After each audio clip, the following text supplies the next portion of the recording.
네, 그럼 지금부터 내나라 연구소가 주최하는 한반도의 지정학적 정세와 대북 정책의 변화 전망에 관한 컨퍼런스를 시작하겠습니다. 여러분 한번 큰 박수 한번 부탁드립니다. 저는 첫 번째 사회를 맡은 이화여대 명예교수 최대석입니다. 조금 전에 우리 김영래 이사장님께서 개괄적으로 오늘 회의에 관한 말씀을 해주셨는데 정말 이제 한치 앞을 내다보기 어려울 정도의 한반도 주변 정세인 것 같습니다. 이건 뭐 영어식으로 표현하면은 국제 정치의 어떤 패러다임의 변화 이렇게 되어 있습니다만 그보다 좀 더 쉽게 얘기하자면은 이제 대한민국과 국제 정치 또는 세계 질서가 각자 도생의 시대, 약육 방식의 시대, 그리고 과거의 어떤 동맹이라는 가치를 중시했다면 이제는 어쩌면 동산이몽의 시대로 가고 있는 게 아닌가. 저는 그런 식으로 한번 말씀을 드려보겠습니다. 오늘 회의가 저는 이렇게 잘 짜여진 회의가 있을까 싶을 정도로 회의 주제며 발제자, 토론자분들이 정말 훌륭하십니다. 회의는 세 주제로 세 발제자와 세 분의 토론자를 모셨는데요. 첫 번째 주제는 우리 학계의 그야말로 중진들이시고 전략가분들이십니다. 트럼프 2기 행정부 시기 지구적 국제 질서와 한반도 안보 환경의 변화라는 큰 주제를 가지고 제 옆에 계시는 남성욱 숙명여대 석좌교수, 제가 볼 땐 고대 교수님으로 해야 되는데 은퇴하시고 숙명여대로 가셨어요. 참 저한테 좀 낯섭니다만은 진짜 그야말로 대단한 우리 전문가이시고요. 그 다음에 제 또 왼쪽으로는 여기도 마찬가지입니다. 세종연구소 명예연구위원, 명예가 붙었습니다. 어느 순간에. 근데 우리 홍현익 박사님 첫 번째 주제입니다. 그리고 두 번째는 제가 볼 때는 이 주제가 참 재밌고 저는 중요한 것 같아요. 성일강 연구교수님이신데 서강대 유로메나 연구소라는 곳에 계시는데 보기 드문 중동 연구자이십니다. 발표를 해주시는데 이스라엘 이란 전쟁의 한일 관계에 대한 함의입니다. 이제는 우크라이나 전쟁도 마찬가지고 이란 이스라엘 전쟁도 우리한테 미치는 영향이 큽니다. 그리고 토론에는 우리 두 번째 계시는 우리 이승현 박사님이십니다. 그리고 세 번째 주제는 러시아 우크라이나 전쟁의 북중러, 앞에는 한미 간의 관계가 함이라면 여기는 북중 관계가 함이가 되고 발표에 제 오른쪽 끝에 계시는 김정석 세종연구소 수석연구위원께서 발표해주시고, 그리고 토론에는 조선일보의 우리 이하원 에디터, 매일 우리가 조선일보에서 글로 뵙는 우리 이하원 논설위원께서 말씀해 주시고, 그러면 각 우리 발제자는 제가 15분 정도 시간을 드리고 토론자분들에게는 제가 7분의 시간을 드리겠습니다. 그래서 저희가 끝나는 시간을 맞춰야 되기 때문에 다들 시간을 잘 운영해 주면서 발표를 해주시면 되겠습니다. 먼저 그러면 남성욱 교수님. 오늘 발표를 제가 하게 된 데는 사실은 홍현익 박사님이 발표를 하고 제가 토론을 하는 게 맞는데 순서가 조금 바뀐 것 같습니다. 왜냐하면 홍 박사님이 이제 이재명 정부에서 일을 해야 되기 때문에 일을 맡으실 분들이 발표를 하는 게 좋은 것 같은데 조금 바뀐 것 같습니다. 이런 얘기가 있는 것 같습니다. 나는 전쟁에 관심이 없는데 전쟁이 나에게 관심이 있다. 이런 멋진 말을 제가 한 게 아니고요. 트로츠키라고 레닌 지도부 때 외교부 장관을 했던 사람인데 레닌한테 반기를 들었다가 이제 결국은 망명해갖고 레닌 측에 의해서 살해됐던 사람이죠. 나는 전쟁에 관심이 없다. 왜 전쟁에 관심이 있는 사람은 별로 없겠죠. 근데 전쟁이 나한테 관심이 있다는 거죠. 그 참 묘한 말인데 왜 이 문장을 본문에 떠올리냐면 한 해 같은 기간에 전쟁이 지구에서 3개가 발생한 해는 상당히 드문 해입니다. 근데 올해 동시대에 3개의 전쟁이 일어났습니다. 우크라이나, 중동, 그 다음에 미국이 벙커버스터를 통해서 이란 핵시설을 공개했습니다. 이렇게 같은 시간 내에, 비록 뭐 시간은 짧지만 3개의 전쟁이 일어났다는 것은 이게 보통 시대가 아닌 것 같습니다. 그래서 요즘 꺼내서 다시 좀 들여다보는 책 중에 하나가 이에치카의 20년간의 위기라는 책인데, 1919년 1차 대전이 끝나고 1939년 2차 대전이 일어나기 시작할 때까지 20년 동안 국제연맹이 무력화되면서 무솔리니, 히틀러 이런 독재자들이 결국 1차 대전을 이어서 2차 대전을 일으키는 그런 과정을 39년에 이제 발간을 했고, 49년에 조금 수정을 해서 책이 나왔는데, 전쟁은 이렇게 험하게 발생을 하는구나 하는 걸 느끼는데, 거기서 그 카가 지적하는 몇 가지가 있는데, 그 굉장한 어떤 순진한 시각, 그러니까 이 민주주의 국가들이 독재국가 지도자들의 의도를 상당히 가볍게 생각을 했다는 거죠. 그렇게 1차 대전 전쟁을 겪고 나서도 이게 또 한 번의 세계 전쟁으로 이어갈 수 있다라는 그런 데 대해서 너무 나이브하다, 그걸 지적을 했는데, 요즘 시대와 자꾸 이렇게 비교를 하게 되는데요. 자, 그때하고 조금 이제 비교를 해가면서 말씀을 드리면, 우선 미국이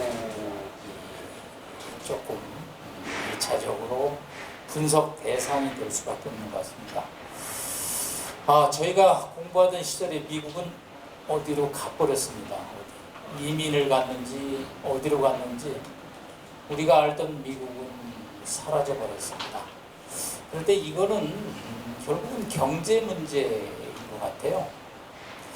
즉 1970년 기준으로 미국이 전 세계 무역에서 차지하는 비중이 50% 정도였는데, 그때 중국은 1%였답니다.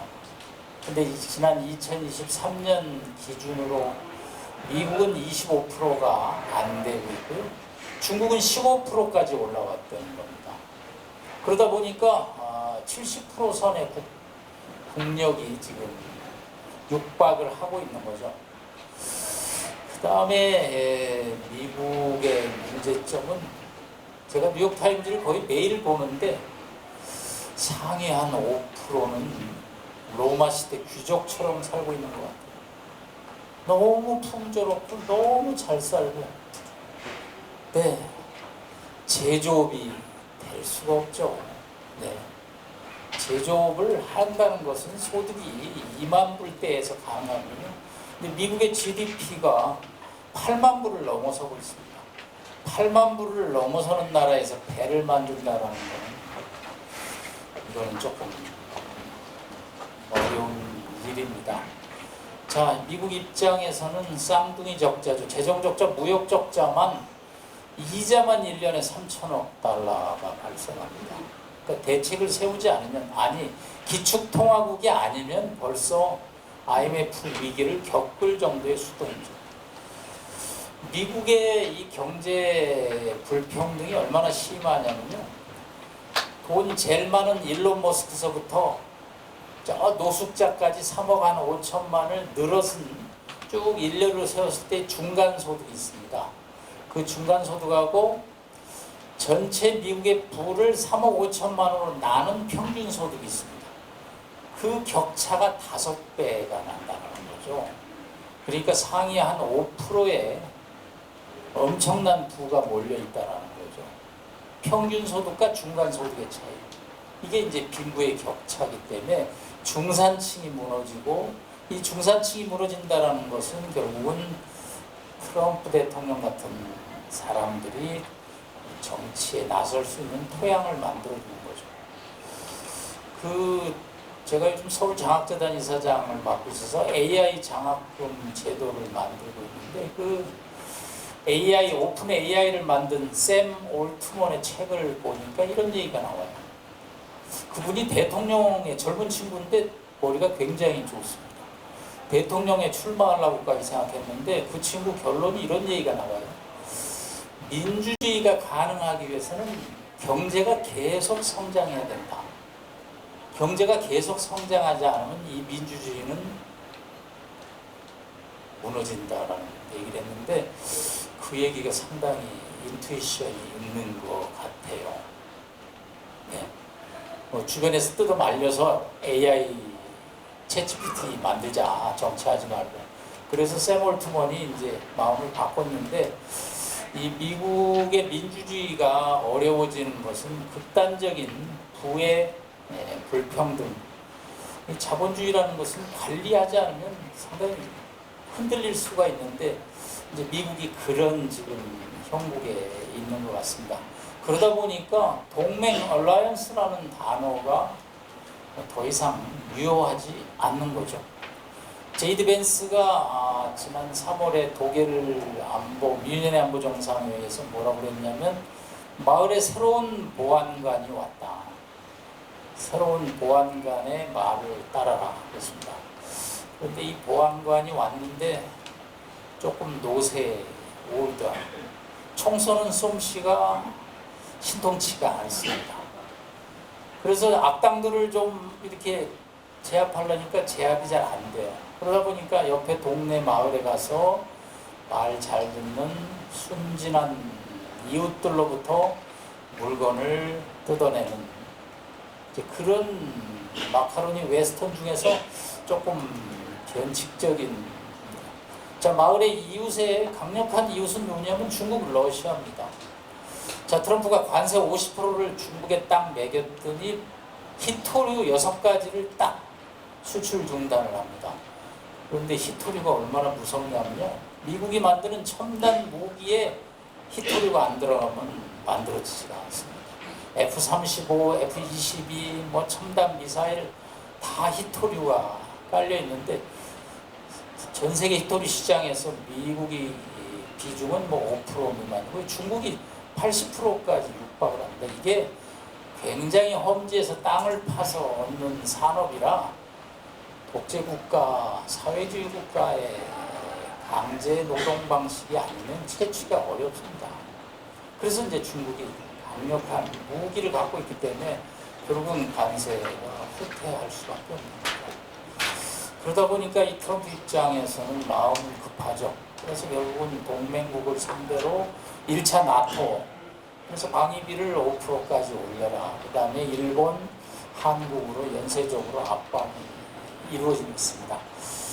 네, 이런 이제 시대적 상황이다 보니까 미국의 힘이 이제 붙이면서 전 세계에 강력한 스트롱맨들이 지도하는 국가들이 이제 부상을 하기 시작했는데, 러시아 푸틴이죠.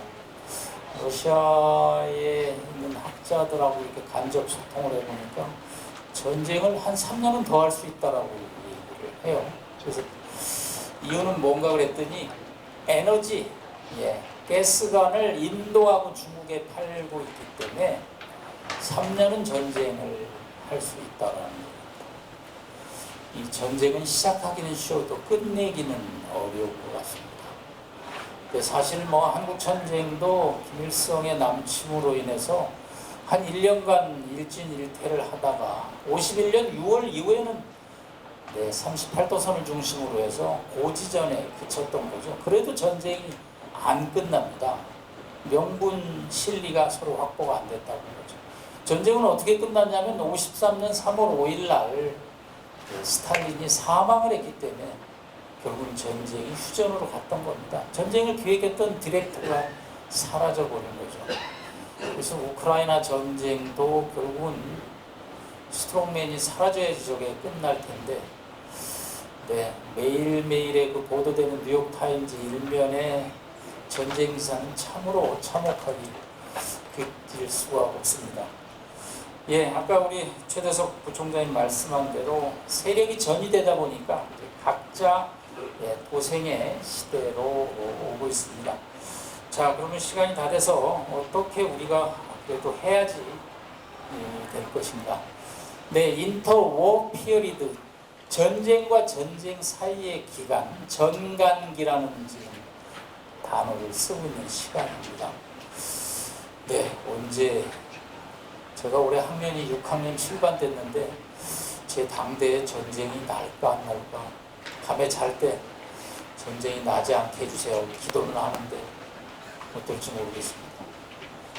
네, 뭐 여기 계신 선생님들은 뭐 학년들이 조금 되셔서 그래도 뭐 괜찮은데 학교에서 학생들을 보면 조금 걱정이 심합니다. 저 친구들이 과연 전쟁의 시기를 견딜 수 있을 것인가.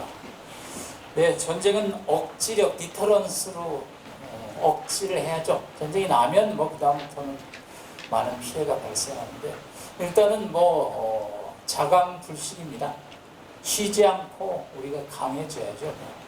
그래서 여러 가지 경제도 발전시키고 또 군사력도 끊임없이 유지를 해야 되는데 걱정은 뭐 재래식 무기는 뭐 세계 5위라고 미국의 파이어파이터스라는 군사력 평가 기관인데 찾아보니까 기관은 뭐 신통치 않은 기관인데 거기서 세계에서 5등이라고 맨날 얘기를 해줘서 우리가 기분은 좋은데 그거는 뭐 핵을 포함하지 않은 평가라 그걸 그대로 믿을 수 있는지는 좀 그렇고 그래서 재래식 무기는 뭐 그나마 견딜 수 있는데 북한의 핵무기에 대한 위협이 늘 걱정이고 또 트럼프 대통령이 노벨상에 뉴욕 워싱턴 포스트 표현으로 환각 증세, 홀로시에이션이라는 단어를 쓰고 있기 때문에 김정은과 만나서 회담을 하겠다고 하죠.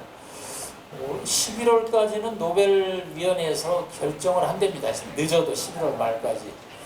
그래서 과연 올해 안에 뭐 중동 평화도 틀렸고 우크라이나 평화도 틀려서 김정은하고 딜로 해서 노벨 평화상을 노려볼 텐데 얼마 전에 노벨위원회에서 그런 얘기를 하더라고. 얼마나 압박이 심한지 미국의 압력에 휘둘리지 않겠다고. 아니 전 세계 칼럼에요. 제발 트럼프 상 주자는 칼럼이 벌써 몇 개 나왔습니다. 저 사람 상 때문에 무리를 많이 하고 있으니까 상 줘서 좀 무리 안 하게. 네, 그런 정도 지금 상황이고요. 두 번째는 뭐 전쟁을 막기 위해서는 스스로 부국강병 자력갱생 하지만 한계가 있습니다. 전 세계에서 단독으로 국방을 하는 나라는 뭐 러시아, 중국, 인도, 미국 정도고 나머지 나라는 얼라이언스를 통해서 갈 수 없기 때문에 우리 입장에서는 뭐 실으나 조나 한미동맹을 통해서 전쟁 억지력을 행사를 해야 될 것 같습니다. 10분이 돼서 제 말씀은 여기서 마치도록 하겠습니다. 감사합니다. 네, 제가 남서욱 교수님 볼 때마다 제가 감탄하는 거거든요. 참 어려운 주제를 이렇게 쉽게 말씀하시는 거 정말 큰 진짜 대단한 능력이십니다. 네, 오늘 두 번째 발제는 성희관 교수님입니다. 성희관대 유로메나연구소의 연구교수인데요. 이스라엘과 이란 전쟁이 한미 관계 중에 하나입니다. 오늘 참 이런 주제는 제가 볼 때 어디서 듣기 힘든 그런 주제인 것 같습니다. 성 교수님 부탁드리겠습니다. 네, 안녕하십니까. 서강대 유로메나연구소의 성희관입니다. 너무 또 칭찬을 많이 해주시고 또 남 교수님이 너무 발표를 잘 해주셔가지고 엄청난 부담감을 안고 발표를 해야 되겠습니다. 제 주제 보시면 아시겠지만 이스라엘 이란 전쟁이 이 한반도 특히 한미 관계에 어떤 시사점, 어떤 우리가 또 어떤 합의를 찾을 수 있을까라는 그런 주제였는데요. 아직 부족합니다. 지금 노력은 했습니다만 한반도 상황과 또 중동 상황이 많이 다른 상황이 또 있고 그 다음에 이란과 이스라엘은 국토가 붙어 있지도 않습니다. 그리고 북한과 바로 붙어 있는 상황이고 여러 가지 차이가 있지만 그럼에도 불구하고 몇 가지 시사점을 찾아보려고 노력을 했고요. 첫 번째 제가 이제 적어놓은 시사점은 국방 전략 기술 한계 극복이라는 참 어려운 내용인데요. 결국 그 이스라엘이 엄청난 그리고 압도적인 군사력과 군사 기술 우리 한국의 분들 다 잘 아시고 전 세계적으로 이스라엘 무기하면 다 아시겠지만 그럼에도 불구하고 이란과의 어떤 12일 전쟁에서 이스라엘이 피해를 전혀 안 받은 게 아니기 때문에 그리고 이란의 어떤 그 탄도미사일을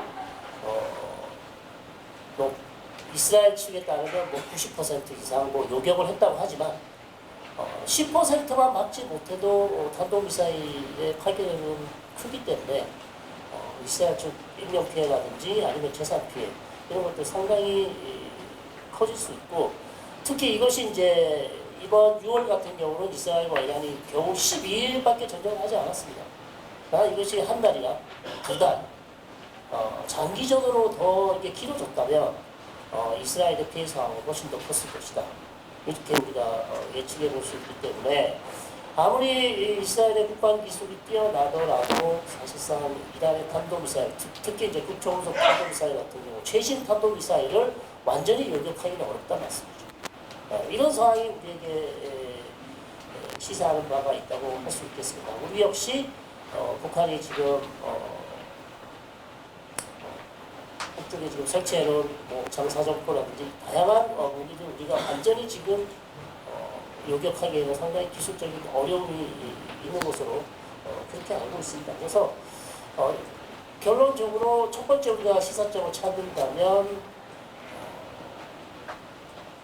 아무리 기술적으로 앞서더라도 결국 어떤 약점이 있기 때문에 이러한 것들을 메꾸기 위한 우리의 노력이 필요한데요. 보시다시피 제가 보기에 대한 해답은 지금 찾을 수 없는 것으로 답을 좀 놓지 않았습니다. 다만 어떤 방식으로든 우리도 북한이 가지고 있는 다양한 비대칭 무기를 포함해서 다양한 무기들을 막을 수 있는 우리만의 노력을 경주를 해야 되는데요. 그래서 너무 기술에만 의존하기보다는 새로운 어떤 창의적인 생각을 해야 될 텐데 그것이 저는 두 번째 제가 시사점으로 나온 것이 지상 전투 능력 강화라고 되어 있습니다. 그래서 기술만으로 되지 않을 때는 결국 특히 이제 이란과 이스라엘 전쟁은 지상전을 하지 않았습니다. 할 수가 없죠. 거리가 많이 떨어져 있기 때문에. 그러나 이스라엘 가자 지구 전쟁에서 그리고 레바논과의 헤즈볼라의 전쟁에서 사실 지상전을 많이 해왔지만 결국 지상전의 한계를 많이 드러냈습니다. 생각보다 지상전에서 이스라엘 측 피해가 계속 늘어나고 있고 특히 이제 게릴라전을 하는 전쟁이 그렇게 쉽지 않고 그 다음에 레바논과 하마스가 동일하게 지하 땅굴을 많이 파고 있고 이런 방식으로의 전쟁은 사실상 다른 전 세계에서 찾아보기 힘든 방식의 전투 방식이기 때문에 엄밀하게 객관적으로 말씀드리면 이스라엘이 그렇게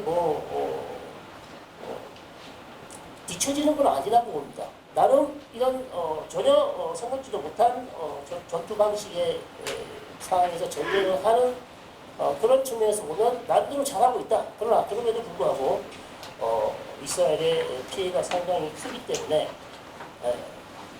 결국 우리 안보, 특히 우리는 북한과 대치하고 있는 상황에서 국방과 기술, 그 다음에 전투기, 아니면 공군력 다 중요하지만 우리에게는 역시 지상군, 즉 북한과의 어떤 지상 전투를 해야 되는 그런 상황이 충분히 가능하기 때문에 우리의 지상군 능력을 강화해야 되지 않겠느냐. 라는 이런 두 번째 시사점을 제가 적었고요. 결국 그것은 이제 지상군 능력을 강화하는 방법은 사실 실전 경험이 제일 나은데 어떻게 실전 경험을 할 수 있겠습니까? 특히 이스라엘 같은 경우는 전쟁을 워낙 많이 했기 때문에 실전 경험이 뛰어날 수밖에 없습니다. 계속 가자지구와 전쟁을 했고요. 2006년에도 레바논하고 전쟁을 했기 때문에 그러나 우리 상황은 또 그렇지 않은 상황이기 때문에 어떻게 실전 경험 없이 지상군의 전투 능력을 강화시킬 것인가 이것이 이제 저는 또 하나의 숙제가 될 수밖에 없지 않냐 이렇게 생각을 하고요. 그게 이제 두 번째 시사점이고요. 세 번째가 저는 가장 중요하다고 생각합니다. 특히 이제 한미일 3자 협력에 있어서 가장 중요한 부분이 이 부분이 아닐까. 특히 자주국방 강화와 군사협력 다각화를 해야 된다. 이렇게 제가 정리를 했고요. 이스라엘 사례를 보시면 이스라엘이 사실 중동에서 중동판 나토를 만들려고 했습니다. 미국의 어떤 도움으로. 결국 이란을 외교적으로 돌입시키고 사우디나 유엔이나 쿠웨이트나 바레인이나 이런 국가들과 같이 이집트도 포함해서 이란을 외교적으로 돌입시키고 이란이 미사일을 쏘면 주변에 있는 아랍 국가들이 같이 요격을 하는 방식. 이게 중동판 나토를 만들려고 했으나 분위기가 좋았다가 결국 2023년에 하마스가 전쟁을 일으키면서 요 추진력을 좀 비었죠. 특히 이스라엘과 사우디가 관계 정상화를 했으면 이것이 완벽하게 거의 만들어질 가능성이 있었는데 이스라엘과 사우디의 관계 정상화가 사실 힘들어지고요. 결국 지금 남아있는 것은 이스라엘하고 아랍에미리트밖에 없기 때문에 그래서 이스라엘이 너무 이제 유럽 측하고만 군사 협력을 많이 하지 않을까. 더 필요한 것은 오히려 영내의 중요한 아랍 국가들하고 같이 군사 협력을 하면 훨씬 더 효율적인 전쟁을 수행할 가능성이 높았었는데 그걸 하지 못했다는 그런 비판이 나오고 있기 때문에 여기에서 우리가 얻을 수 있는 시사점은 당연히 한미일 군사 공조가 되겠죠. 그래서 이런 부분에 있어서 우리가 큰 시사점을 얻는다고 할 수 있겠고요. 또 하나의 시사점은 저는 미국이 결국 이스라엘을 도와서 이란을 역사상 처음으로 공습을 한 점. 이것은 이스라엘의 외교력의 성과라고 봅니다. 그럼 과연 우리 외교력으로서 그런 미국의 엄청난 도움을 얻을 수 있을 것인가? 그런 부분도 저는 한번 생각을 해볼 필요가 있다고 생각합니다. 어쨌든 트럼프 대통령이 본인 미국의 어떤 국가 이익을 위해서 이란을 공습한 측면도 있지만 그 일련의 사례를 잘 보시면 나타나는 총리가 처음부터 끝까지 계속해서 전쟁 초반부터 미국이 도와줘야 된다. 강력히 요구를 했기 때문에 이 부분에 있어서 트럼프 대통령이 응답하면서 결국 큰 도움을 얻었다는 점, 이 부분도 저희에게 시사한 바가 크고요. 그 다음에 이스라엘이 이란과의 전쟁에서 또 보여준 어떤 엄청난 능력은 방첩 능력이었습니다. 이란 내에 있는 모사드 요원들이 결국 이란 내에 있는 탄도미사일이라든지 탄도미사일 발사대를 파괴시키면서 결국 이스라엘 전투기가 자유롭게 이란 영역으로 날아갈 수 있도록 해줬다는 점. 그래서 엄청난 정보력과 방첩 능력이 결국 이번 전쟁에서 중요한 변수가 아주 이스라엘 쪽에 유리한 국면을 만들 수 있었던 가장 중요한 이유가 거기에 있지 않냐. 자, 이것도 우리에게 상당히 큰 시사점을 준다고 할 수 있겠고요. 네 번째는 군사력, 그 다음에 뭐 지상군 전투력 강화, 그리고 군사협력 다각화, 다 좋습니다. 그러나 그것만 해서는 안 되고 외교적 노력도 필요하다. 외교적 노력도 필요하다. 외교적 노력이라는 말씀은 역시 한미일 공조가 되겠고요. 군사협력이 되겠고, 그 다음에 중국과 러시아도 사실은 우리가 대화를 하고 계속해서 관계 유지를 할 필요가 있다. 그렇게 생각이 됩니다. 그래서 무조건 싸울 생각만 하지 말고 외교적으로 해결할 수 있는 부분은 해결할 수 있는 능력도 필요하다. 이렇게 말씀을 드리겠고요. 다섯 번째는 좀 생소하지만 AI 활용 방안 연구라고 제가 적어놨습니다. 이번 12일 전쟁 동안 이스라엘이 상당히 AI 기술을 이용해서 이란과 전쟁을 했고요. 특히 이제 전쟁 초기에 이스라엘이 이란의 핵과학자, 그 다음에 이란 혁명수비대 사령관 한 30에서 40명을 요인 암살을 했는데 이 사람들의 위치 파악하는 데 있어서 가장 중요한 역할을 했던 것이 지금 제가 적어놓은 보담이라는 프로그램인데 이러한 AI 방식을 이용해서 AI 기술을 이용해서 전쟁에 적극적으로 활용했다. 상당히 우리한테는 좀 낯설 수 있습니다만 이런 부분도 우리 군에서 적극적으로 활용할 필요가 있고요. 이스라엘은 이란과의 전쟁에서만 사용하지 않았고, 즉 가자지구 전쟁에서도 사실 가스펠, 즉 보금이라는 AI 기술을 사용하고 있습니다. 그래서 이런 부분들이 우리 군의 전투력을 더 증강시키는데 필요해 보이고요.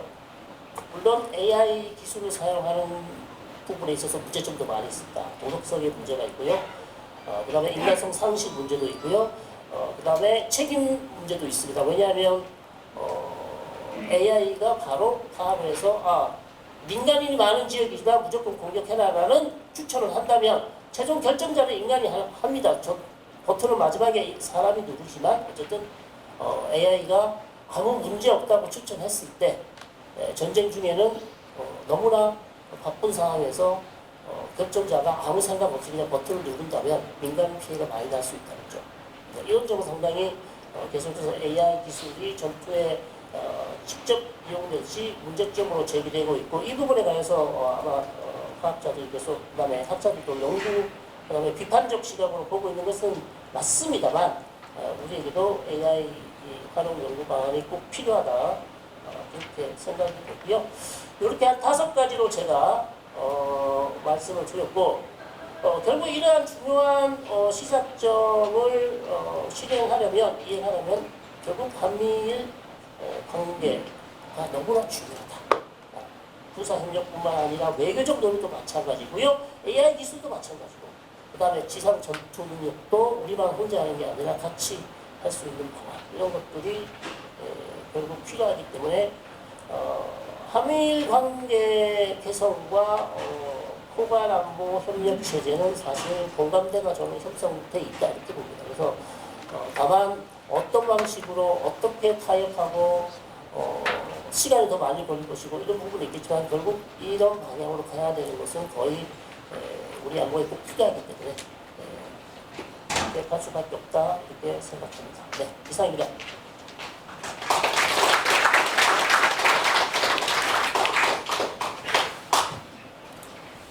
네, 선교수님 말씀 잘 들었습니다.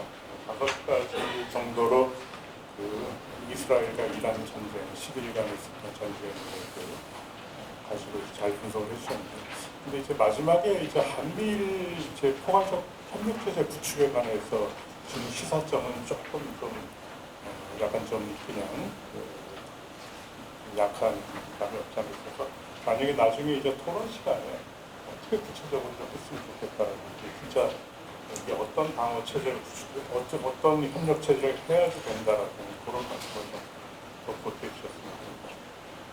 세 번째 그 발제자는 우리 세종연구소의 김정석 박사님이신데, 러시아 우크라이나 전쟁의 북중러 관계에 대한 김 박사님께서는 그냥 세종연구소 연구원이시다지만 그 전에 국방부에 정책실장을 지내셨어요. 그래서 이분에 관한 어떤 우리나라 최고 전문가라고 과언하시는 그런 발표 부탁드리겠습니다.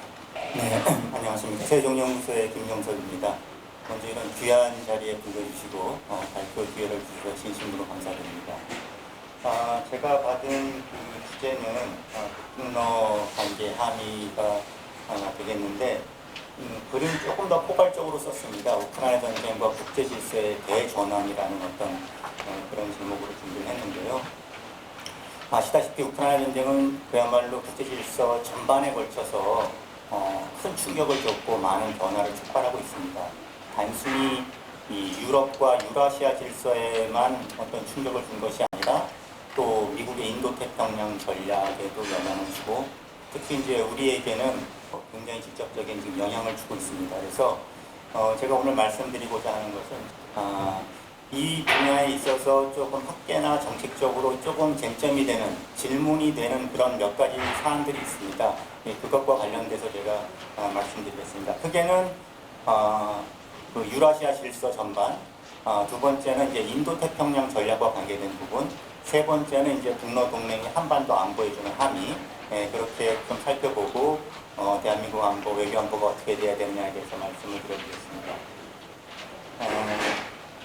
첫 번째 이제 우크라이나 전쟁, 지금 뭐 언제 끝날지 모르겠습니다. 어떻게 끝날지도 모르겠고, 다만 지금 이제 트럼프, 푸틴 간의 여러 가지 이제 이런 대화나 협상 시도로 보면 어찌됐든 간에 뭐 당초에 서방이 생각했던, 기도했던 그런 정도의 뭐 유럽의 우크라이나의 승리에 의한 종교는 좀 어려워지지 않는가 싶고요. 오히려 러시아의 어떤 요구가 상당 부분 반영되는 그런 타협적인 모습으로 종결되지 않을까 싶습니다. 트럼프 대통령도 어느 정도 그런 쪽을 인정하는 바탕에서 이제 푸틴과 대화를 하고 있는 것으로 보이고요. 그래서 여기서 제기되는 질문이 만약에 그런 식으로 전쟁이 종결된다면 유라시아 질서에 어떤 변화가 있을 것인가와 관련된 겁니다. 다시 말씀드리면은 이 트럼프가 어느 정도 푸틴의 러시아의 어떤 지정학적 이익을 존중하는 바탕에서 종전이 된다면 이것이 그동안의 미국의 중국 견제와 관련돼서 어떤 변화를 일으킬 것인가. 다시 말씀드리면 이게 역키신저 전략이 먹힐 것인가 이런 건데요. 그동안에는 이제 그 현실주의 전략가들 중심으로 미국이 너무 러시아를 적대시해서 중러 연대를 더 가속화시키는 우를 범해왔다. 그러니까 그러지 말고 오히려 러시아를 미국 편으로 좀 끌어들여서 좀 더 중국 견제에 집중하는 것이 좋겠다라는 그런 제언들이 있었습니다. 그러니까 이게 냉전 시대 때 그 미중 화해를 통해서 중국을 미국 편으로 좀 끌어들임으로써 소련과의 어떤 지정학적 경쟁에서 미국이 이제 유리한 고지를 점하는 그런 이제 역사적 경험에 바탕한 건데, 그때는 키신저가 미국 니슨 행정부가 중국을 미국으로 좀 끌어들였다면은 지금은 오히려 러시아를 좀 미국으로 끌어들여서 중국 견제에 좀 더 효과적으로 대응하자 이제 이런 주장이 있었는데, 과연 이제 그렇게 될 것인가라는 이제 질문이 있습니다. 미국 내에서는 아직 여전히 그런 좀 욕심과 유혹이 있는 건 사실인 것 같은데, 결론적으로 제가 볼 때는 쉽지는 않겠다. 그런 방식, 그런 시도가. 그러니까 이 바탕에는 중국과 러시아가 지금은 저렇게 연대하고 있지만 사실은 역사적으로, 문화적으로 또 전략적으로 그 양국 간에는, 중국과 러시아 간에는 어떤 불신이 있다. 거기엔 이해의 충돌이 있다. 이제 이런 것을 전제하고 있는 건데요. 그렇기 때문에 미국이 러시아를 어떻게 하느냐에 따라서 좀 중러 간의 관계를 좀 이완시킬 수 있다. 이런 계산에 담겨 있는 건데, 근데 이게 쉽지 않은 것이 냉전 시대랑은 지금은 사실 좀 상황이 다릅니다. 냉전 때는 아시다시피 당시 중국과 소련은 그 전쟁이 일어날 만큼 굉장히 긴장이 고조됐었습니다. 그렇기 때문에 사실 니슨 행정부가 중국의 손을 잡았을 때 그렇게 이제 미중 화해가 이루어질 수 있는 건데, 지금은 보면 러시아, 중국 간에 뭐 여러 가지 전통적인 역사적인 뭐 불신 이런 건 있다지만 미국의 일극 체제에 반대한다는 측면에서 중국과 러시아 간의 전략적 이해관계가 일치한다. 그리고 지금 중국과 러시아 간의 그렇게 긴장이 냉전 때만큼 날카롭지 못하다. 그런 의미에서 또 냉전 이후에 또 러시아가 한번 서방, 또 미국을 한번 신뢰했다가 또 약간 뭐랄까 배신감을 느꼈다고나 할까요? 그런 경험도 이미 갖고 있기 때문에 미국이 손을 내민다고 해서 중국을 버리고 러시아가 미국 편으로 간다든가 이런 큰 지정학적 구도 변화는 있을 것 같지 않다는 말씀을 먼저 드리고요. 다만 그럼에도 불구하고 이 종전이 이루어지고 미국의 대러 정책이 조금 러시아에게 우호적인 방향으로 변한다면은 그동안의 중러 밀착을 가속화했던 그런 동력은 그래도 조금 약해지지 않겠는가. 그러니까 다시 말씀드려서 미국, 중국, 러시아 간의 이런 이 기본적인 강대국 세력 정치가 다시 좀 더 부활하는 그런 토대는 마련될 수 있을 것이다. 이렇게 예상이 됩니다.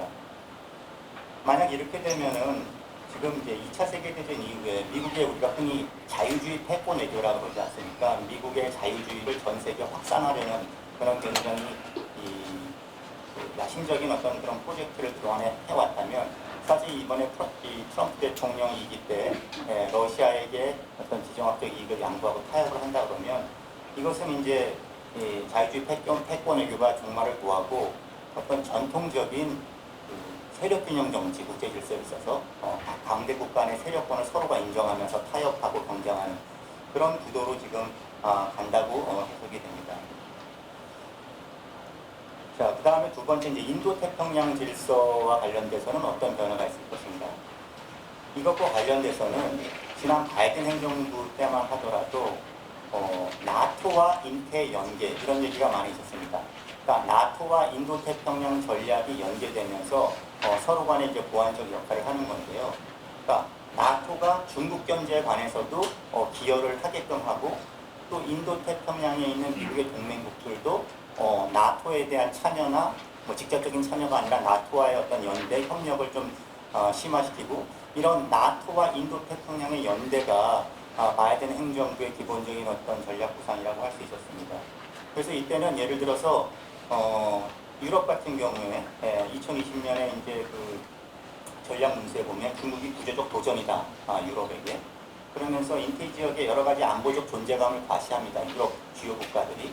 영국 같은 경우에 항공모함을 2002년에 보내고 프랑스도 마찬가지로 전함을 보내고 독일도 그렇고요. 그래서 이런 식으로 했고 또 우리 그 AP4라고 하죠. 인도태평양의 이제 미국의 동맹국 중에서 호주, 뉴질랜드, 일본, 한국 이 4개국 정상들이 나토 정상회의에 계속해서 참석했었습니다. 윤석열 대통령 시절에 3년 연속 갔었죠. 그러니까 이런 식으로 나토와 인태를 연결시켜서 중국 견제를 좀 더 효과적으로 하려는 것이 이제 바이든 행정부 때까지의 전략이라면, 근데 여기에 대해서는 이제 트럼프 행정부 들어와서는 좀 다른 흐름들이 좀 나타나고 있습니다. 다른 관점들이. 지금 우크라이나 전쟁이 터지다 보니까 발등에 불이 떨어졌죠. 유럽 국가들의 나토의 유럽 회원국들은. 저 멀리 인도태평양까지 신경 쓰기가 좀 버거워진 측면이 있고요. 또 미국이 보기에 과연 대만 해협에서 만약에 진짜 뭔가 충돌이 발생했을 경우에 유럽 국가들이 실질적인 군사를 해줄 수 있을까? 라는 의문이 드는 것도 사실이고요. 그러다 보니까 미국으로서는 그 인도태평양 지역과 유럽의 서로 자원을 분산 이렇게 하기보다는 그래서 유사시에 뭐 나토가 인도태평양 지역의 어떤 분쟁에 기여해 줄 것을 기대하기보다는 유럽은 지금 발등에 불인 러시아, 유럽 안보 질서를 지키는 데 집중하고 이 인도태평양 지역은 미국이 이 지역의 동맹국들과 함께 중국을 견제하는 이런 역할 분담론이 오히려 더 효과적이다. 이제 이런 생각들이 이제 나오는 거죠. 이것이 바로 지금 이제 미국의 지금 국방 전략을 주도하고 있다고 알려진 엘브리지 폴비 같은 경우에 이런 생각을 갖고 있다고 알려지고 있습니다. 그 다음에 이제 우리의 관심사에 이제 북한과 러시아의 동맹, 이것이 갖는 이제 안보적 함의입니다. 이번에 뭐 전승절에서 뭐 푸틴, 그 다음에 시진핑, 김정은이 한 자리에 서는 어떤 상징적 장면이 보여주듯이 지금 이제 북한은 더 이상 고립된 깡패 국가가 아니게 됐습니다. 이제 중국이라는 전통적인 어떤 후원국 외에도 러시아라는 동맹국을 확보하게 됐고요. 그래서 이 냉전 종식 이후에 북한이 굉장히 어려웠는데 지금 이제 탈냉전 이후에 북한으로서는 최고의 지정학적 환경을 맡고 있다. 이렇게 보면 될 것 같고요. 뭐 구체적으로 그 내용을 보자면 이제 러시아랑 군사협력을 할 테니까 북한의 핵미사일 능력 고도화되는데 이제 당연히 도움을 받을 수 있을 거고요.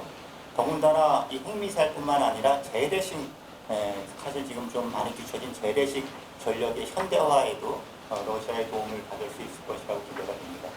그동안에 이제 북한 군수 산업이 이 우크라이나 전쟁 발발로 해서 여러 가지 이제 그 공급을 되면서 활기를 띠고 있다는 그런 평가들이 나오고 있고요. 또 이제 특히나 러시아랑 군사 기술 협력을 하게 되면 뭐 이제 북한이 지금 굉장히 원하고 있는 뭐 탄도탄 미사일이라든지 또 핵잠수함이라든지 위성이라든지 이런 데에 대해서 군사적 기술적인 협력을 받을 수 있을 것이라고 기대가 되고요. 뿐만 아니라 이제 동남아계 밀착에 이렇게 우리가 지금 이제 군사적인 분야를 많이 보지만 이번에 그 포괄적 전략 동반자 조약을 보면 그 협력 분야를 굉장히 광범위하게 기술하고 있고 실제 북한과 러시아 간의 인사교류를 보면 군사 분야에 한정되어 있지 않습니다. 그래서 굉장히 이제 동러 간의 협력이 앞으로도 좀 이어질 것이라고 보이고요. 이제 우리가 가장 또 우려가 되는 부분은 이제 북한 비핵화 부분이죠.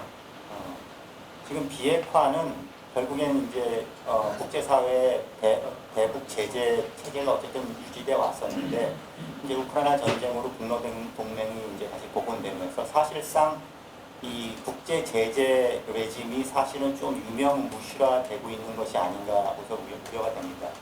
그 러시아의 외무장관이죠. 세그레이 라브로프 같은 경우는 2024년 9월에 이런 말도 했습니다. 북한 비핵화는 이미 종결된 문제다. 이렇게 그냥 단정적으로 얘기할 정도로 대북 제재 레짐의 효율성이 약화돼서 뭐 김정은으로서는 이제는 이걸 풀기 위해서 꼭 미국한테 트럼프한테 꼭 매달리지 않아도 되는 거의 그런 상황에 도달한 거죠. 그래서 사실 트럼프 대통령이 여러 번 구애했지만 지금 북한이 여기에 대해서 호응하지 않고 있다가 엊그제 사실은 그 핵 문제가 회담이 되지 않는다면 뭐 이런 조건을 붙였지 않습니까? 그만큼 사실 북한의 입장이 굉장히 강화돼서 이런 협상주의도 높아졌다 이렇게 볼 수 있겠습니다. 그리고 이제 또 하나 이게 굉장히 중요한 문제인데 이번에 천안문에서 그 시진핑, 푸틴, 김정은이 한 자리에 섰기 때문에 이게 북중러 삼각연대, 삼각축이 이렇게 딱 한 자리에 모인 굉장히 상징적인 사건이지 않습니까? 그래서 일각에서는 이제 북중러 대 한미일, 북방 삼각, 남방 삼각 이제 이런 구도로서 이제 이 지역의 질서가 짜인다. 그렇다면은 우리도 북중러와 그 북중러 연대 구도에 맞서서 한미일이 협력해서 대항해야 된다는 이제 반론이 있지만 사실 저는 조금 다르게 봅니다. 그러니까 국제 질서에 어느 정도 진영화가 진행되고 있는 것은 맞습니다. 그렇지만 이제 우리가 냉전적인 어떤 프레임을 가지고 이것이 북방 삼각, 남방 삼각으로 지금 재현되고 있다 보기에는 조금 무리가 있다고 보여집니다. 그러니까 특히 중국의 입장이 중요한데요. 중국은 사실은 북중러라는 어떤 삼각 틀로 이렇게 자신이 묶이는 것을 원치 않는 것 같습니다. 그러니까 지금 보면 북중 관계, 북러 관계, 중러 관계 사실은 그 양자 관계입니다. 그 양자 관계 중심으로 되어 있지 이 삼자가 하나의 어떤 목적을 갖고 이렇게 딱 연대하고 있다거나 뭐 동맹축이 형성됐다거나 이렇게 보기는 어렵지 않은가. 이번에 전승절에 김정은이 갔지만 사실은 그 북중러 3자 정상회담은 열리지 않았습니다. 이미 그때도 이런 질문들이 언론에서도 많이 나왔지만 저도 그렇고 몇몇 전문가들은 북중러 3자 정상회담은 열리지 않을 거라고 했거든요. 그게 별로 원하는 모습이 아닙니다. 사실은 중국 입장에서는 특히나. 그래서 이게 오히려 우리 한미일 안보협력하고는 좀 다르죠. 우리는 지난 캠프 데이비드 정상회담 때 오로지 한미일 안보협력을 위해서 한미일 정상이 모여서 공동의 성명을 발표하고 이랬지만 지금 북중러는 그런 상태는 아니다. 다만 결과적으로 양자 연결되어 있기 때문에 어떤 그 삼국 간의 어떤 전략적 연대의 어떤 결과물이 좀 나타나는 것은 같지만 그것이 이렇게 냉전 시기의 고정적인 삼각형이 아니라 어디까지나 어떤 전략적 연대, 그래서 굉장히 유동적인 거죠. 북러 간에 밀착되면 그 관계가 가까워지고 북중은 사실은 좀 소원해서 좀 북중 이상설이 나올 정도로 멀어졌다가 이번에 좀 가까워지는 것 같고 이렇게 이 삼각형이라는 게 이게 점선으로 되어 있는데 어떻게 비유하자면 또 이게 뭐 모습이 좀 정형화되어 있지 않아서 이렇게 좀 변화하는 그때 정세와 이해관계에 따라서 그래서 뭐 굳이 얘기하면 뭐 이등변 삼각형도 됐다가 정삼각형도 됐다가 뭐 이렇게 변하고 있는 아직은 좀 유동적인 상황이다. 저는 좀 그렇게 보고 싶고요. 그 다음에 이제 또 하나 나오는 질문은 만약에 우크라이나 전쟁이 종식되면 북러 관계는 어떻게 될 것인가? 근데 북러 관계도 사실은 전쟁 때문에 좀 가까워진 거니까 이제 또 이완되고 좀 소원해지는 거 아닐까라는 좀 그런 전망도 일부는 있는데 저는 사실은 전쟁 이후에도 좀 지속될 가능성이 높다고 봅니다. 그러니까 지금 이게 단순히 북한이 우크라이나 전쟁에 병력을 파병하고 포탄을 제공해서 그거에 대한 대가로 북러 간에 가까워진다고 보기에는 북러가 계속 이런 협력을 유지해야 될 요인들이 꽤 있다고 보여집니다. 그러니까 이 뭐 포탄과 뭐 이런 에너지 교환뿐만 아니라 북한의 노동력, 러시아로서는 극동지역 개발이라든지 이런 러시아로서는 이제 북한의 어떤 그런 제공받을 수 있는 그런 자원이 있고 또 북한은 여전히 러시아로부터 받을 수 있는 에너지라든지 군사적 협력이 있고요. 특히나 러시아가 우크라이나 전쟁 때문에 이제 유럽하고의 관계가 거의 끊어지지 않았습니까? 그러니까 러시아는 지정학적 방향을 이제 서쪽이 아니라 동쪽으로 틀 수밖에 없습니다. 그래서 중앙아시아라든지 중국이라든지 북한이라든지 베트남이라든지 이렇게 지정학적 방향을 동쪽으로 이제 선회를 했는데 그런 그 전략적 방향성에서 북한은 계속 매력적인 파트너가 될 것이다. 이렇게 보이고요. 또 하나는 이제 우리가 그런 얘기 많이 했습니다. 북한과 러시아가 너무 밀착하면 그게 이제 중국을 좀 불편하게 하는 것이 아니라 중국이 여기에 대해서 굉장히 신경 쓰기 때문에 오히려 중국 카드를 잘 활용하면 북러 밀착을 견제할 수 있을 거다. 뭐 이런 국내에서도 얘기들이 많이 있었지만 저는 이 부분도 사실은 너무 이제 그렇게 보기엔 좀 어렵지 않은가. 그러니까 중국이 북한과 러시아, 북한을 놓고 러시아와 그렇게 경쟁하는 사이는 아니다. 그러니까 러시아가 줄 수 있는 게 따로 있고 중국이 줄 수 있는 게 따로 있다는 거죠. 북한한테. 네. 그러니까 뭐 군사 기술이라든지 천연 자원 이런 거는 러시아가 줄 수 있지만 사실 지금 북한이 간절히 바라는 전반적인 이 경제의 발전에 있어서는 러시아가 중국을 대체해 줄 수 없기 때문에 이런 부분에서 중국과 북한 간의 관계는 공론협력과 관계없이 상당히 잘 진행될 것이다 이렇게 보이고요. 마지막으로 제가 이제 그럼 우리 한국 외교가 어떻게 될 것인가 관해서는 저는 이제 러시아의 관계를 굉장히 잘 관리해 나갈 필요가 있다고 생각이 들어요. 그러니까 아까 제가 정세 진단에서 말씀드렸듯이 북중러가 뭉치니까 한미일로 대항해야 된다라는 프레임으로만 가면 사실은 그거는 우리로서는 별로 달갑지 않은 지정학적 구도다. 오히려 한러 관계를 잘 좀 그동안에 좀 훼손됐는데 잘 복원하고 개선함으로써 오히려 북한 문제를 관리하는데 도움을 받을 수도 있겠다. 러시아가 지금 북한 손을 잡고 저렇게 대고 있지. 북한의 경사된 모습을 보이고 있지만 러시아는 끊임없이 어쨌든 간에 한국과의 관계도 좀 개선하려는 그런 신호를 꾸준히 보내고 있습니다. 그래서 러시아는 한국이, 한국은 러시아에게 상당히 좀 중요한 그런 측면이 있기 때문에 우리로서는 러시아 한러 관계를 좀 복원해서 관리하는 것이 필요하다 이렇게 생각이 들고요. 그렇게 말씀드리는 아까 설명드렸듯이 이게 신냉전 구도라는 건 북한이 굉장히 좋아하는 구도입니다. 북한한테 유리한 구도죠. 그렇지만 우리로서는 이게 뭐 경제적으로나 지정학적으로 대륙과 해양 모두 중요하기 때문에 이런 구도는 이렇게 너무 심화되고 진영 대결이 굉장히 가속화되는 것은 좀 경계해야 된다고 생각이 들고요. 그래서 그 큰 틀에서 다시 말씀드리면 우리 대외 전략은 그래도 기본적으로는 한미동맹과 친서방 외교가 기본 축은 돼야 되겠죠. 그렇지만 이 강대국 정치에 이렇게 연루된다거나 신냉전 구도 속에 빨려 들어가지 않도록 하는 그런 노력도 필요하다고 보이고요. 그래서 이제 중국, 러시아의 관계도 상당히 이제 할 수 있는 만큼 굉장히 우호적으로 관리하고 또 뭐 유럽이나 호주, 뭐 글로벌 사우스 이런 나라들과의 어떤 가칭적인 연대가 필요하다고 생각이 들고요. 중국은 어떻게 할 것이냐? 중국의 부상이라는 거는 저는 이것도 우리한테 대한민국한테 분명히 지정학적 도전이라고 생각이 듭니다. 이게 무슨 군사적 당장 위협이 된다는 뜻은 아니지만 이 동아시아 서태평양 지역의 세력 균형이 급격하게 변하는 것은 우리로서는 그렇게 뭐 우호적인 또는 이렇게 상황은 아니기 때문에 이런 것과 관련돼서는 계속해서 한미동맹이나 한미안보협력이 중요하다. 다만 아까 말씀드린 대로 어떤 냉전적 대결 구도 쪽으로 치닫지 않도록 좀 약간 느슨한 밸런싱 한미일 협력 이런 쪽으로 그 수준이나 방식을 좀 고민할 필요가 있다 이렇게 생각이 들고요. 마지막으로 이제 북한 문제 이건 굉장히 어려운데 아까 말씀드렸듯이 북한이 이제 더 이상 고립된 국가도 아니고 비핵화도 사실은 굉장히 좀 요원해진 게 사실이고요. 이제 그런 상황 속에서 좀 어떻게 해야 되느냐? 북한은 이제 뭐 우리를 적대적 두 국가라고 지금 하고 있습니다. 지금 당장 할 수 있는 것은 그 적대적 앞에 있는 그 적대성을 낮추는데 우리가 좀 집중할 수밖에 없겠다. 그리고 이제 통일이라든지 비핵화라든지 이런 건 좀 길게 보자. 긴 안목을 포기할 수는 없고요. 긴 안목에서 보면서 결국에는 이 지정학적 판도가 크게 흔들려야 결국 해결될 문제가 전 아닌가 좀 약간은 좀 비관적으로 보는데 그때까지는 좀 긴 호흡으로 보자 이렇게 생각이 듭니다. 그래서 결론적으로 이 국제 질서가 아직은 이제 좀 유동적인 측면이 많다. 그래서 우리가 너무 경직적으로 생각하지 말고 여기에 대해서 계속 관찰하면서 기민하게 대응하고 그 가운데 어떤 자각 노력의 역점을 두면서 우리의 전략적인 옵션을 계속 좀 확보해 나가는 그런 쪽으로 삼았으면 좋겠습니다. 이상입니다.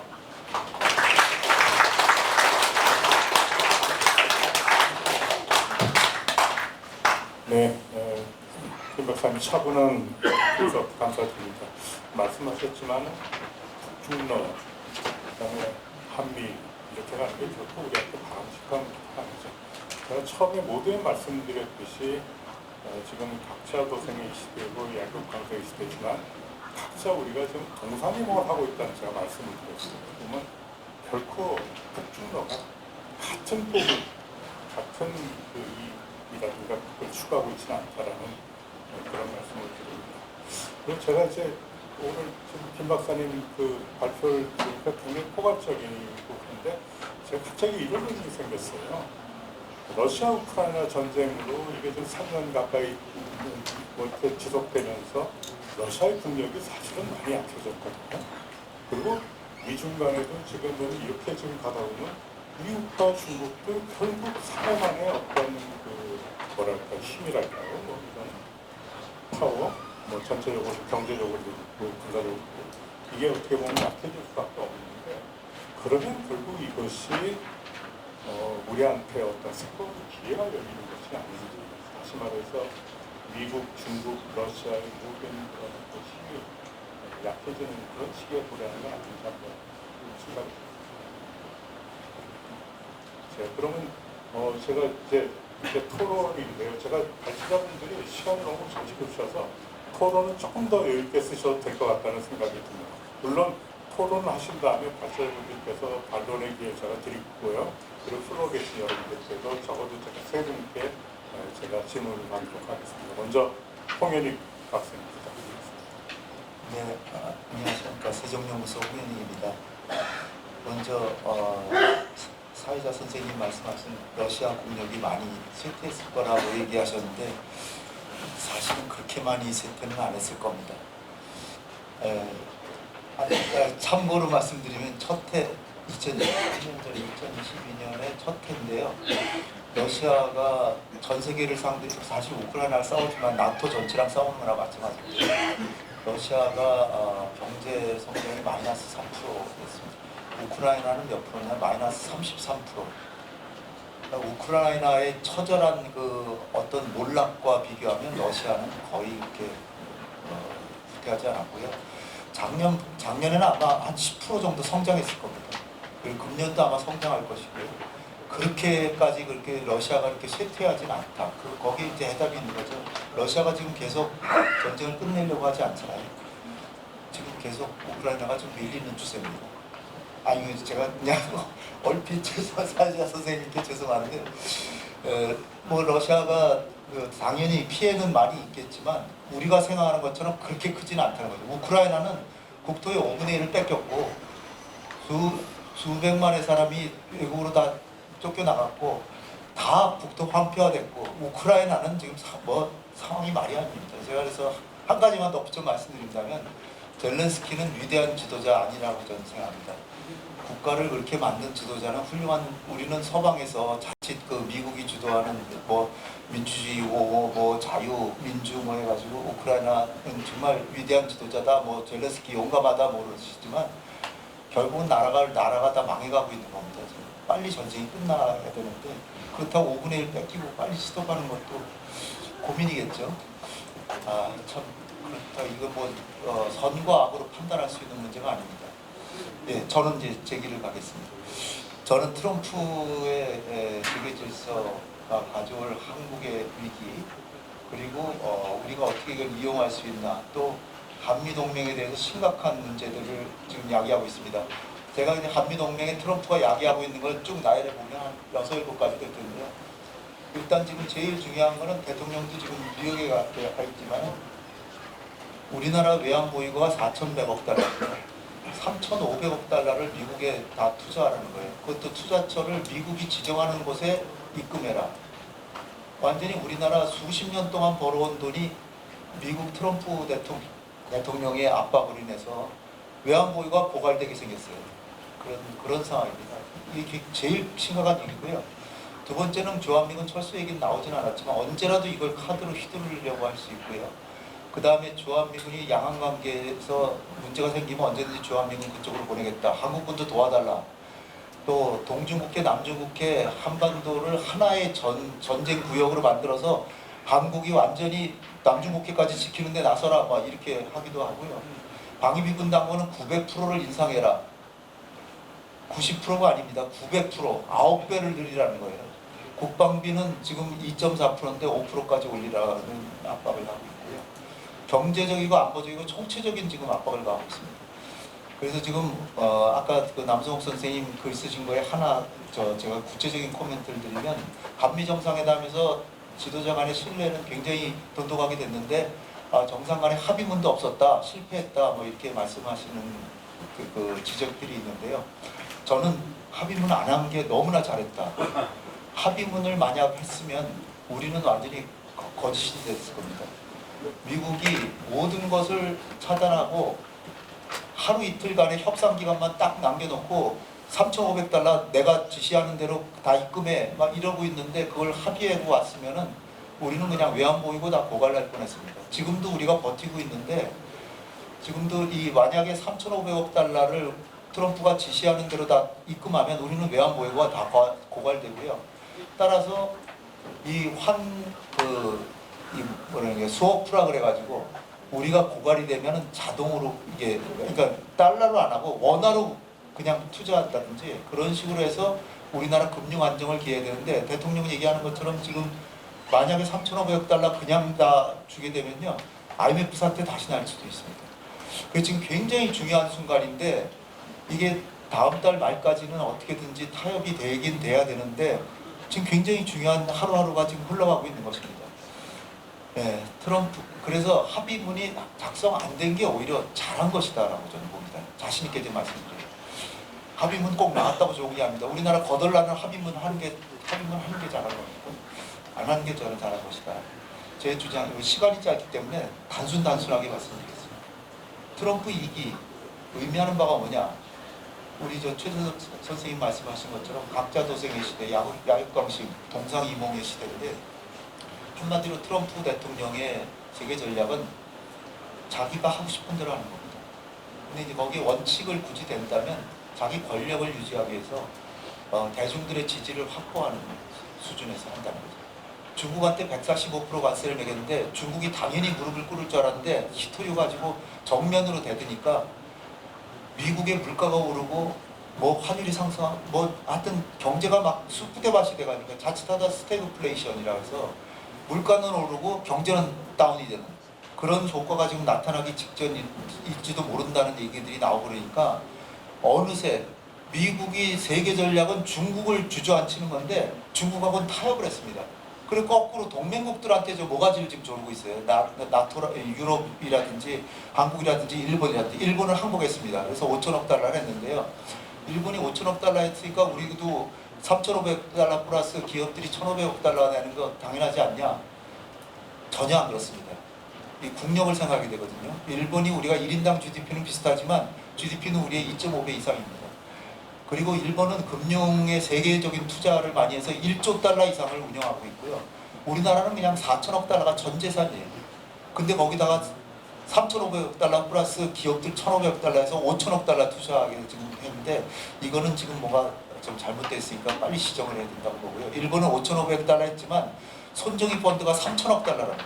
그러니까 2,500억 달러만 하면 일본은 그렇게 큰 문제 안 됩니다. 일본도 좀 불공정하게 타협은 했지만 일본은 견딜 수 있지만 우리는 상황이 전혀 다르다는 거죠.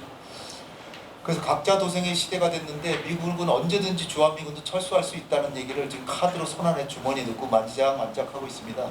이런 시대에 한미동맹에 무조건 의지해서 한다는 것이 얼마나 위태로운 시대입니까? 만약에 한미동맹이 미군이 트럼프가 홧김에 317명 구금하듯이 주한미군 빼라. 그럼 우리가 감당할 수 있을까요? 그래서 전자권 전환을 해야 된다는 것입니다. 우리 재래식 군사력은 세계 5위고 북한은 35위입니다. 근데 전자권이라고 한 번도 70년 동안 행사해 본 적이 없습니다. 작전 기획도 짜보지도 않고 우리가 그 훈련을 지휘해 보지도 않았습니다. 따라서 만약에 주한미군 철수하면 우리가 북한보다 60배의 경제력을 가지고 자칫하다 북한한테 먹힐 수도 있습니다. 그거를 막기 위해서 주한미군이 있을 때 전자권을 전환해서 미군이 있을 때 작전 기획도 짜보고 훈련도 우리가 지휘해보고 해야 되는데 우리 군은 계속해서 미국한테 그냥 바지가랑이 붙들고 제발 좀 지켜주십시오 그러고 있어요. 제가 정책기획위원회 외교안보 국과장 하면서 국방부하고 얼마나 실갱했는지 모릅니다. 우리는 세계 5위고 북한은 35위인데 단지 북한은 핵과 미사일 갖고 있죠. 따라서 해구사는 더 강화하되 전자권을 빨리 가져와서 우리가 미군은 보조적인 역할을 하고 우리를 도와주는 역할을 하도록 하는 것을 빨리 정착을 시켜야 되는데 주일미군하고 일본군하고는 완전히 분리되어 있습니다. 완전히 분리돼서 그냥 협력만 하는데 우리는 완전히 이렇게 유기적으로 엮어져 있어서 미군이 철수하면 그야말로 아노미 상태에 빠지는 그런 상황이라는 것입니다. 다른 한편으로 보면 미국이 중국 견제를 최고 목표로 세운다고 하면서 실제로는 미국, 중국하고는 타협을 합니다. 이게 뭘 뜻하는 걸까요? 미국은 자기 이익이 되면 동맹이고 뭐고 아무것도 없다는 거예요. 지금 이 시대에는. 따라서 우리가 정말 주의해야 될 게 미국하고 중국이 담합을 할 가능성이 있습니다.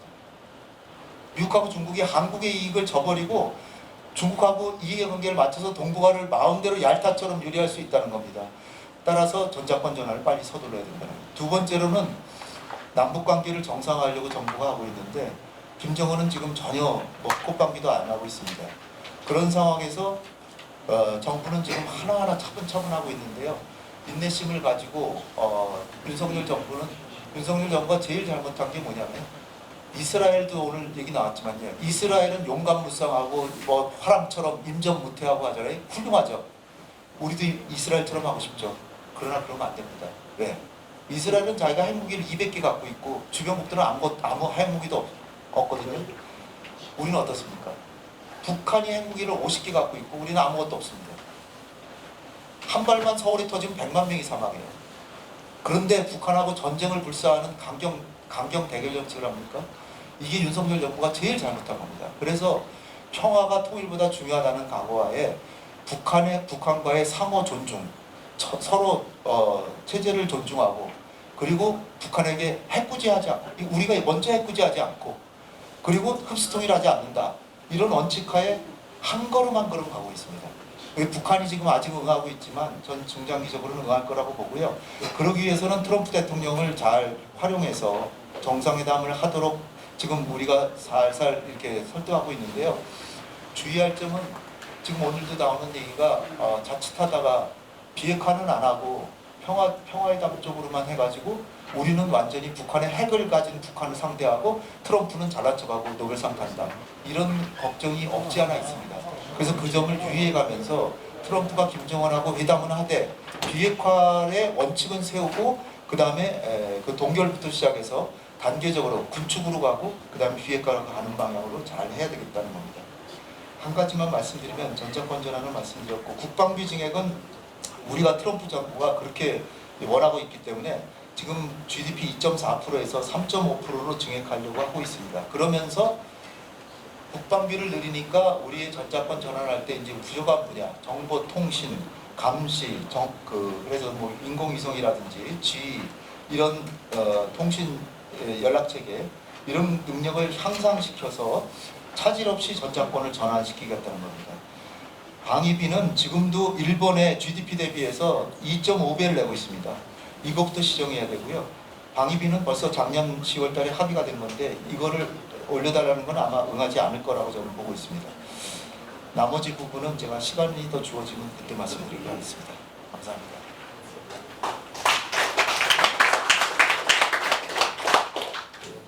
홍인익 교수님의 토론에 대해서 아마 나중에 남성도 교수님께서 말씀하실 게 좀 많을 것 같습니다. 그때 들어보기로 하고 우리 이승현 박사님 부탁드리겠습니다. 네, 성일정 교수님 발제에 대해 토론을 맡았습니다. 근데 제가 이거 읽으면서 참 어려운 주제를 한미일 관계에 대한 함의를 정말 뽑아내기 힘든 주제더라고요. 그래서 토론도 되도록이면은 이 성일광 교수님이 사용하신 워딩에서 뽑아서 그 연장해서 하거나 그 대부분의 경우는 이제 그 함의에 대해서 동의를 하고 있고요.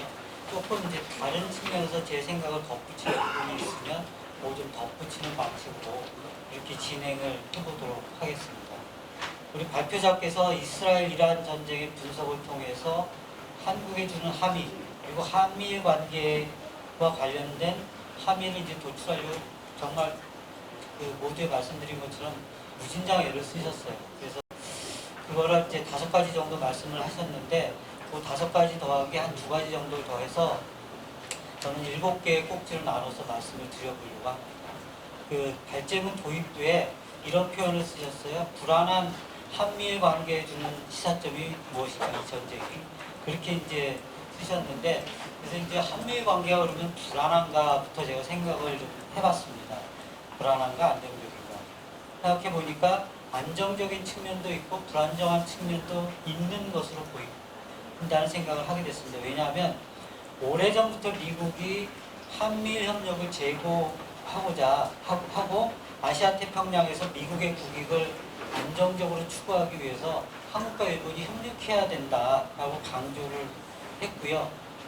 그리고 미일 협력도 또 한미 협력도 아주 순조롭게 관리하고 있었어요. 근데 한일 간의 협력은 잘 안 돼서 그 미국이 여러 가지 시도를 했는데 그 중에 하나가 한일 국교 정상화 압박도 그 연장에서 시작했던 건 우리가 잘 알고 있고요.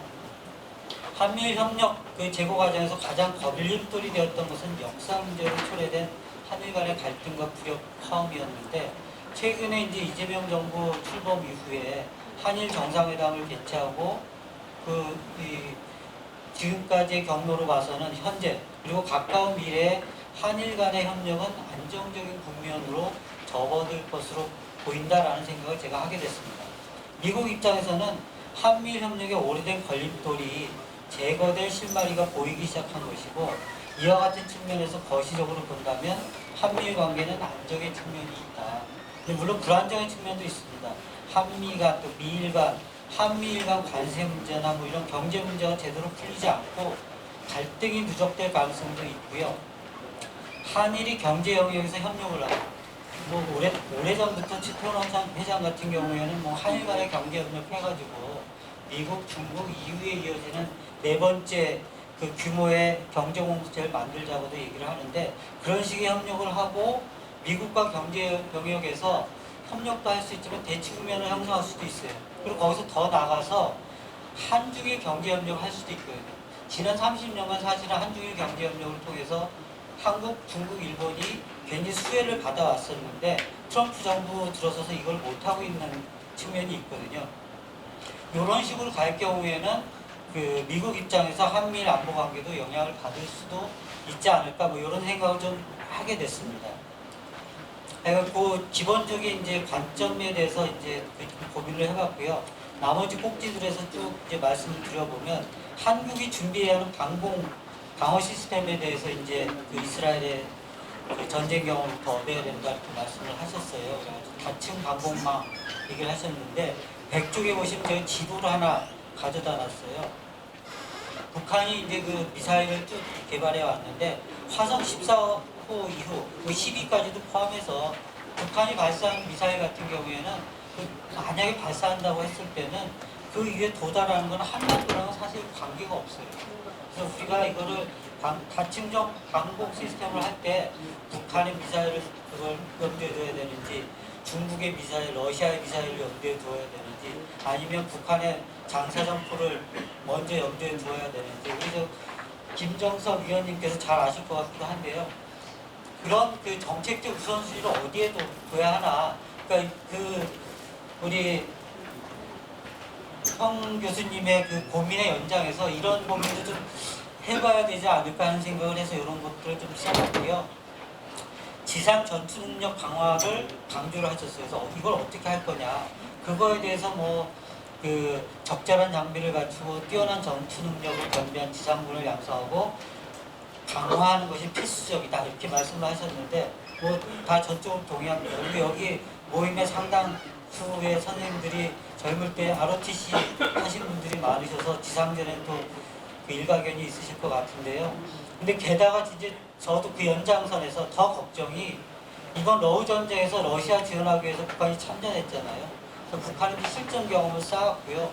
이들의 경험과 지식이 남한과의 지상전에 활용될 경우를 대비하기 위해서 정책 차원에서 그러면 우리가 뭘 구체적으로 해야 될까 하여 그런 고민도 좀 해봤습니다. 그리고 자주국방 강화 및 군사협력 다각화가 필요하다라는 말씀을 하셨어요. 그러니까 이런 그 고민들은 사실은 뭐 성 교수님께 답을 요구한다기보다도 같이 고민해보자는 차원에서 이제 이런 얘기들을 정리를 했는데요. 뭐 한미 동맹이 우리 안보의 초석이라는 견해에 대해서 여기 뭐 이의를 다실 필요 없을 것 같고요. 그래서 이스라엘이 이번 전쟁에서 했던 실수를 한국이 반복하지 않기 위해서 한국이 요 이제 코테이션인데 한국이 보다 자립적인 국방력 구축에 집중할 필요가 있다. 이렇게 이제 말씀을 하셨는데 그것도 저도 동의를 합니다. 유사시 북한과의 분쟁에서 한국군이 실제적인 전투 부담을 감당해야 한다는 것은 우리가 뭐 영평도 또 서해교전 이런 데서 과거 국지전 있었을 때 다 확인이 됐고요. 미국의 군사 지원만으로 충분할 것이라고 가정해서는 안 된다라는 판단에도 동의를 하는데 우리 그 현역 장성들이 이것과 좀 다른 그 견해를 표명하다 예전에 노무현 대통령한테도 야단 맞고 지금 대통령한테도 최근에 이런 그 맥락에 야단 맞는 맥락에 이야기를 좀 했던 것 같고요. 또 미국 정치 엘리트의 변화하는 우선순위에 방어 전략을 의존할 수 없다라는 분석에도 또 동의를 합니다. 그러니까 미국 국내 정치의 필요에 의해서 우리의 안보가 좌지우지되는 거 이런 그거는 안 된다는 거죠. 하여간 이런 방향에서 이런 방향으로 이제 우리 나아가기 위해서 취해야 할 국방 안보 스탠스 이게 어떻게 돼야 될지 참 쉽지 않다 하는 생각을 또 같이 해봤고요. 한반도에서 그럼 피스메이커가 누구냐? 발표자께서는 한반도에서 이제 코테이션인데 예방적 타격론이 다시 대두하지 않도록 군사력과 외교의 균형의 예술이 필요하다라는 지적을 하고 계세요. 이스라엘이 이란의 핵시설을 타격하는 군사적 해결책에 의존함으로써 외교적 고립을 초래했다. 그래서 한국은 이와 같은 방식을 피하고 평화적 분쟁 해결을 추구해야 한다는 것인데요. 한반도의 분쟁 해결 과정에서 평화를 만들고 유지하기 위해서는 소통이 필요하다라고 이렇게 얘기를 하셨어요. 그래서 한미일 간의 소통뿐만 아니라 북중러의 소통 채널을 열어두는 노력이 필요하다라고 이제 하셨는데 뭐 타당한 지적이라고 생각을 합니다. 북한은 우리 이제 사회자님도 말씀하셨고 앞에 토론자 발표자님들 중간 발표에도 좀 나왔었는데요. 북한은 한반도를 둘러싼 국제관계를 신냉전 구도로 몰아가고 이게 편승해서 국익을 추구하려고 하고 있습니다. 그리고 일정 부분 성과를 거뒀고요. 그리고 여기서 더 나아가 한미일 협력을 약화시키고 자국의 국익을 극대화하기 위해서 통미, bom남, 저비례 틈새 전략 시행을 호시탐탐 노리고 있습니다. 요거에 대한 자세한 이야기는 이따가 우리 고희환 원장님 발표에 자세히 나오니까 들으시면 될 것 같고요. 그래서 이에 상응하는 북한도 이렇게 하는데 우리의 틈새 전략의 출발점 그건 어디여야 하나. 그래서 중국 및 러시아와 소통 채널을 우리 성 교수님 열어두자 이렇게 말씀하셨는데 거기서 머물지 말고 이걸 어떻게 좀 더 활성화해야 되지 않는가 하는 거고요. 그다음에 AI 활용 얘기도 하셨는데 AI가 대세를 이루고 있어요. 그래서 우리 그 정부에서 국가인공지능전략위원회 AI 전략위원회를 이제 출범을 시켰고요. 상근 그 부위원장을 만들어서 이제 거기다 무게중심을 이제 두고 있는데 많은 경우에 AI 그거를 얘기할 때 산업적 측면만 얘기를 하시는데 우리 성 교수님 얘기하신 것처럼 이걸 안보적 측면도 이렇게 연결해서 이 두 가지를 같이 접근하는 국가 차원에서 그 AI의 활용과 지원이 필요한 지금 맹화 단계다. 그런 말씀을 좀 드려보고요. 한미일 관계에 주는 함의는 계속 더 얘기가 나올 것 같아서 짧게만 말씀드린다면 한미동맹 문제도 있고 여러 숙제가 있는데 이게 분단 문제가 해소되기 전까지는 참 우리에게 수명처럼 되어 있는 그 안고 가야 숙제이지 않는가 하는 고민을 같이 좀 해봤습니다. 이상 마치겠습니다. 이 박사님 감사합니다. 이 박사님이 약간 좀 애들러서 말씀하신 것 같아요. 제가 좀 성 교수님한테 좀 직설적으로 하나 드리겠습니다. 이스라엘의 이란 핵시설 공격 예방적 협력 가능성 한층도 없었다. 우리 말씀에서 그렇게 말씀하고 계시거든요. 그렇다면은 한미일 공조가 우리가 확보하다면 예방적 협력을 할 수 있는 거 아닙니까? 우측으로 대비해서 점에 대해서 이게 효과적이었다면 그 우리가 좀 배워야 되는 건 아닌지에 대해서 말씀드립니다. 네, 마지막으로는 그 조선일보 이화원 외교안보 에디터십니다. 외교부 출입을 오래 하셨고요.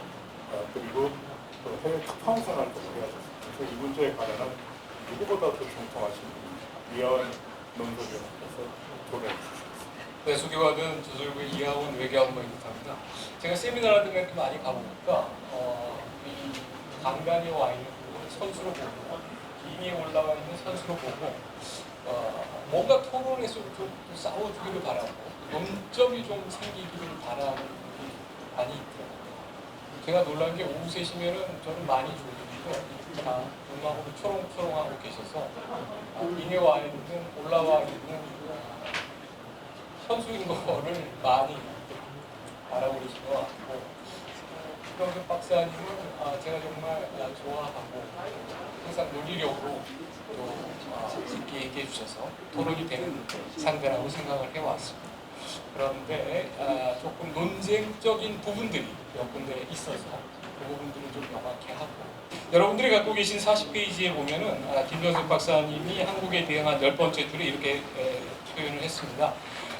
한미일과 나토 안보협력 등이 강조되었다. 그러나 이런 정세 인식과 대응 체계는 문제의 소지가 있다고 또 하시고 또 발언하시면서 한미일로 대항해야만 하는 프레임은 달갑지가 않다. 그리고 북중로의 결속에 대해서는 조금 평가를 저보다는 조금 낮춰서 하시는데 먼저 하나 저는 반박을 좀 하고 싶은데 이 북중로 결속 이거 저는 간단히 봐서는 안 된다고 생각을 합니다. 정부나 이사회에서 계속 이 의미를 폄하를 하고 있는데 이번에 시진핑이 김정은에게 간청을 해서 오게 했고요. 그리고 이 사람들 3명이서 자 회담은 안 했는데 천안문 막루에 3명이 올라가고 굳이 3명이 함께하는 모습을 보여줬다는 것이 무엇을 의미하는지 앞으로 조금 더 트럼프가 선을 넘거나 앞으로 조금 더 일이 생기면 같이 할 수 있다라고 하는 그런 자세를 보여준 겁니다. 그래서 이번에 회담이 없었다라고 해서 이거는 뭐 한번 지나간 거지 그게 아니고 조금 더 두고 봐야 됩니다. 자, 예를 들겠습니다. 중국과 러시아는 지금 합동훈련 합니까? 안 합니까? 독도 상공의 카디즈를 중국하고 러시아 비행기들이 휘젓고 다니고 있지 않습니까? 기억하시죠? 그리고 중국 같은 경우에는 어떻게든 북한과 러시아의 땅을 이용해서 동해로 나오려고 하고 있습니다. 저는 최근 독도를 다녀오면서 그런 얘기를 좀 들었습니다. 이 넓은 동해에 언젠가 지금 중국하고 러시아가 공동으로 훈련하고 있는데 북한도 참여할 가능성 우리가 그런 것도 언젠가는 염두에 둬야 되지 않나 저는 그런 생각이 듭니다. 북중로의 삼각구도 이거는 대한민국이 만든 건 아닌데 그러면 여기에 맞서서 우리가 여기에 맞서는 기제가 있어야 될 거 아닙니까? 저는 그게 한미일 삼국협력이라고 봅니다. 근데 왜 한미일 삼국협력을 죄악시해야 되고 한미일 삼국협력을 안 하거나 적당히 해야 된다고 생각하는지 그거는 저는 잘 모르겠습니다. 2023년 8월 캠프 데이비드 협정 한미일 삼국협력 체제는 그 자체만으로 엄청난 의미를 가지고 있습니다. 해구산을 안정적으로 제공하는 것은 물론이고 한국의 국가안보실장을 포함해서 각 레벨의 장관들이 매년 만나고 그리고 그 밑에서도 각 레벨에서 모든 분야에서 사이버, 과학, 경제에서 하도록 되어 있었습니다. 그래서 그렇게 해서 만든 한미일 삼국 협력 체제는 그동안 한국이 지금까지 생존해온 게 사실상 한미일 삼국 협력 미국이 안전을 책임져주고 일본이 65년에 우리하고 수교함으로써 경제 지원을 해주고 이게 삼각협력을 이뤄서 왔고 지금까지 왔습니다.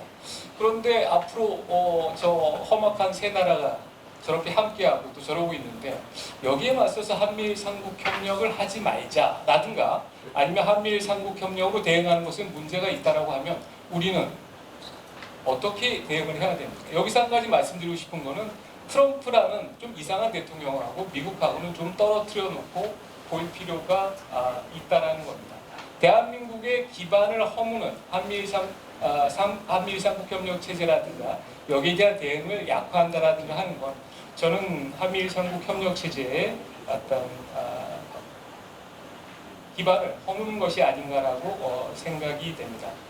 그리고 한러 관계에 대해서 얘기를 많이 하셨기 때문에 거기에 대해서 얘기를 하려고 합니다. 41페이지 위에서 3분의 1쯤 보면 러시아는 남북 관계를 균형적으로 관리하는 의도를 여전히 갖고 있다는 점이고 러시아와의 관계 회복에 굉장히 중점을 둬서 얘기를 하고 있습니다.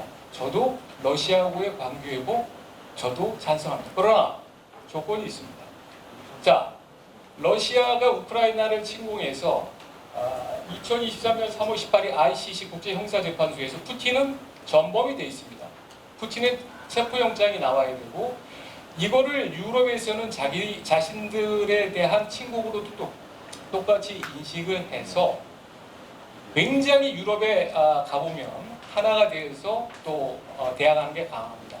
대한민국이 자유민주주의 체제를 우리가 수호하고 있는 나라가 이런 러시아의 우크라이나 침공이 돼서 이재명 정부가 들어서는 어떤 아주 흥미로운 침묵을 지키고 있는데 저는 이게 과연 올바른 태도인가라고 생각이 되고요. 그리고 러시아의 북한군 10,000명 넘는 북한군이 파병됐다는 건 뭘 의미합니까? 자, 현장에서 전쟁을 경험하고 온 친구들이 어디에 배치가 됩니까?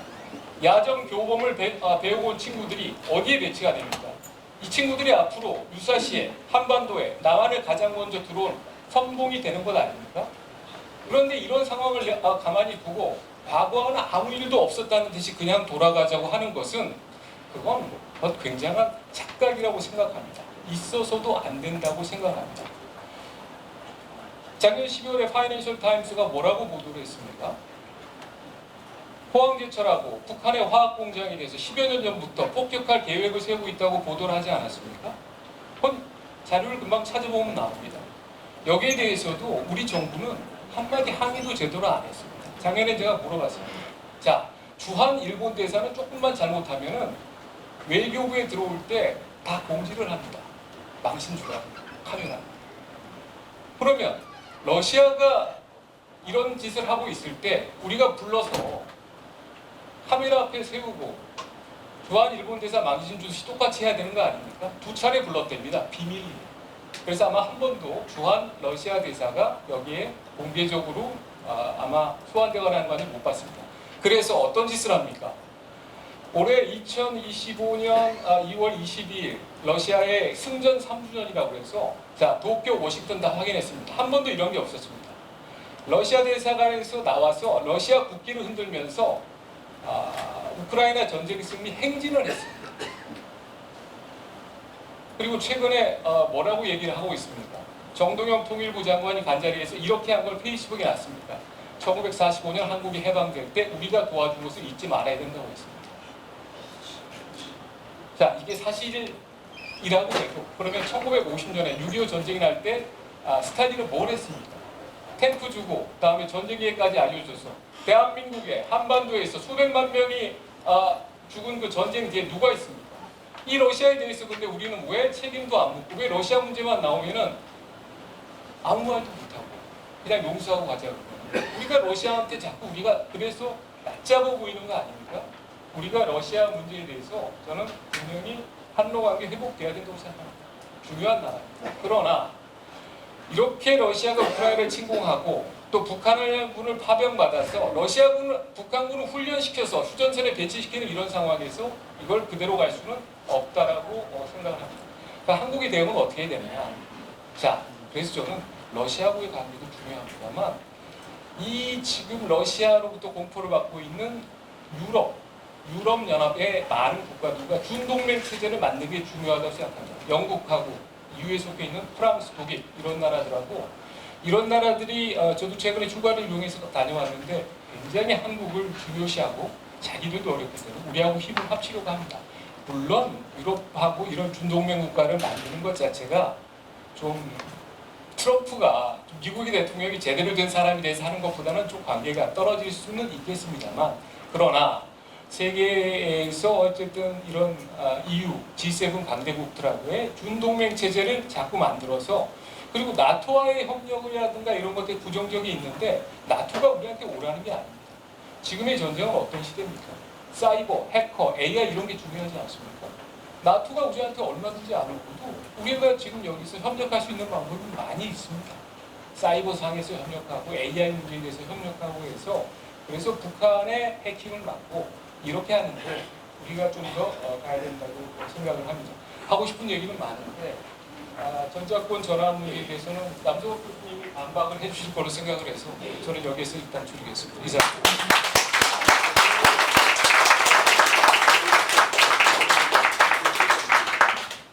저는 이현 논설위원께서 물론 개인적으로는 잘 알지만 그 토론하는 자리에서 제가 처음 하는 걸 봤는데 잘하시네요. 앞으로 잘하는 정확하게 하시는 그러면 우리 남성 그 발제자 세 분의 어떤 반론을 좀 듣는 순서를 갖겠습니다.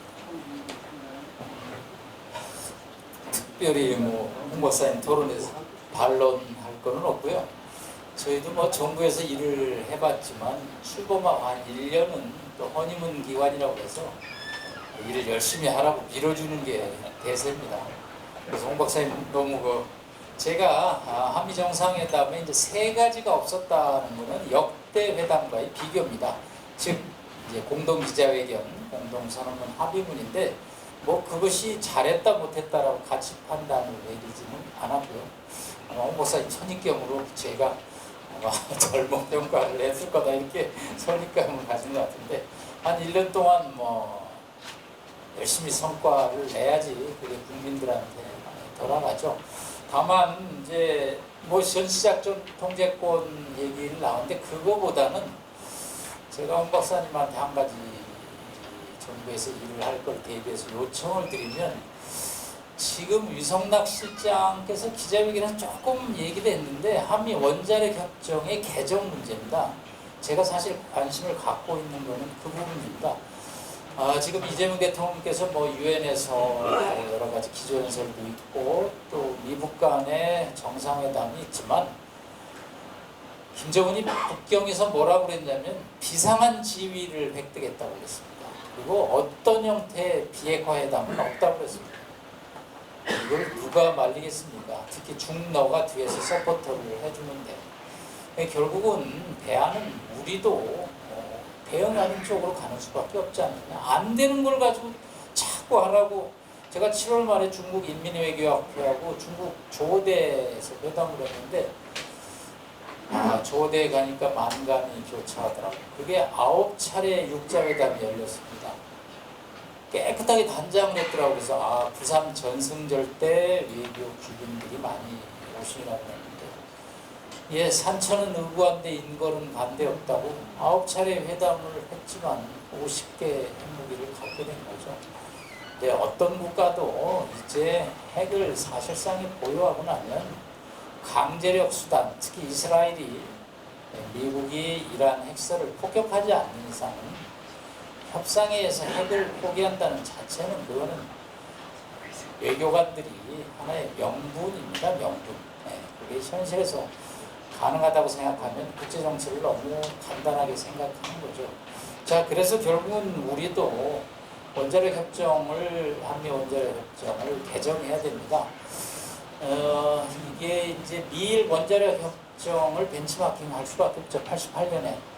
결국은 그 당시 일본 경제가 전성기였습니다. 미국의 경제적인 어떤 요청을 일본이 수용하면서 신뢰를 바탕으로 미일 원자력 협정을 개정했죠. 저희도 절대 이거를 핵무기 만든다는 표현으로 원자력 협정을 개정하면 국제사회가 인정하지 않을 거고요. 산업적인 측면에서 여러분 경주에 언제 한번 가시면요, 그 수력 원자력의 방패장, 고준위 방패장이 있는데 이거 2030년 되면 지금 여기 전기 10개 중에 3개가 원자력 발전 전기인데요. 이거 원료는 다 수입합니다. 러시아, 브라질, 중국, 호주에서 이 우라늄 정광을 수입하는 겁니다. 이거를 우리가 제처리를 해서 우리 스스로 할 수 있는데 지금 협정 때문에 지금 막혀 있는 거거든요. 그래서 경제도 살리고 안보도 살리고 하면 저는 이재명 정부, 보수 정부도 못한 일을 했다라고 긍정적인 평가를 내릴 수 있으니까 홍 박사님 전시작전권 통제의 반만 이 한미 원자력 협정 개정에 힘을 좀 쏟기를 부탁드립니다. 고맙습니다. 예, 저도 또 사회자님께서 또 질문을 기콩을 해주셔가지고 아시다시피 이란은 핵무기가 없습니다. 핵무기가 없는 국가에 대한 예방 전쟁은 그나마 유리한데 북한은 상당히 다른 상황이기 때문에 아무리 한미 운조가 잘 되더라도 사실 핵탄두에 대한 위치라든지 정확한 어떤 핵탄두를 제거할 수 있는 그런 수단이 없다면 과연 예방 전쟁이 가능할까라는 생각이 일단 먼저 들고요. 그다음에 이제 구체적으로 그러면 우리 한미일 방안 어떤 것이 있냐 말씀을 해주셨기 때문에 저는 딱 떠오르는 생각은 다 아시겠지만 한미일 간의 어떤 미사일 방어 체계. 나도 이것이 이제 정확하게 중국이나 러시아를 다 겨냥한 것이냐, 미국까지 막을 수 있는 것을 하냐, 이거는 이제 기술적인 문제인데 어쨌든 이스라엘 이번에도 도움을 사실 많이 받았습니다. 이스라엘 단독으로 지금 이란 탄도미사일 운영을 하지 못했어요. 영국이나 프랑스나 아니면 요르단이나 유에이나 사우디 쪽에서 상당히 많이 도와줬기 때문에 드론이나 탄도미사일을 요격하는 했고 그래서 피해가 훨씬 덜했다는 것이죠. 그래서 꼭 구체적인 어떤 한미일 간에 우리 미사일 방어했다 이렇게 형식을 안 만들어도 느슨한 방식의 뭐 중국이라든지 다른 국가들이 갔을 때 위협이 되지 않는 방식으로라도 느슨한 방식의 어떤 미사일 방어 체계라든지 이런 것들을 만들 수 있는 방안이 있지 않을까 이렇게 생각이 들고요. 그리고 한미를 하면서 역시 한중일도 같이 할 필요가 있다. 그것이 이제 뭐 트럼프 대통령이 어떻게 또 나올지 모르겠지만 한미일에만 묶여 있지 말고 기존에 해왔던 뭐 한중일 협력도 동시에 추진하는 것도 괜찮을 것 같고요. 그 다음에 이제 역사인식 문제 이런 것들이 이제 걸림돌로 남아 있는데 저는 역사인식 문제를 포기하지 말고 같이 협상을 논의를 해가면서 동시에 한미일 간의 어떤 미사일 체계라든지 이런 것들 동시에 해결하면 가능하지 않을까 이렇게 생각을 합니다. 고맙습니다.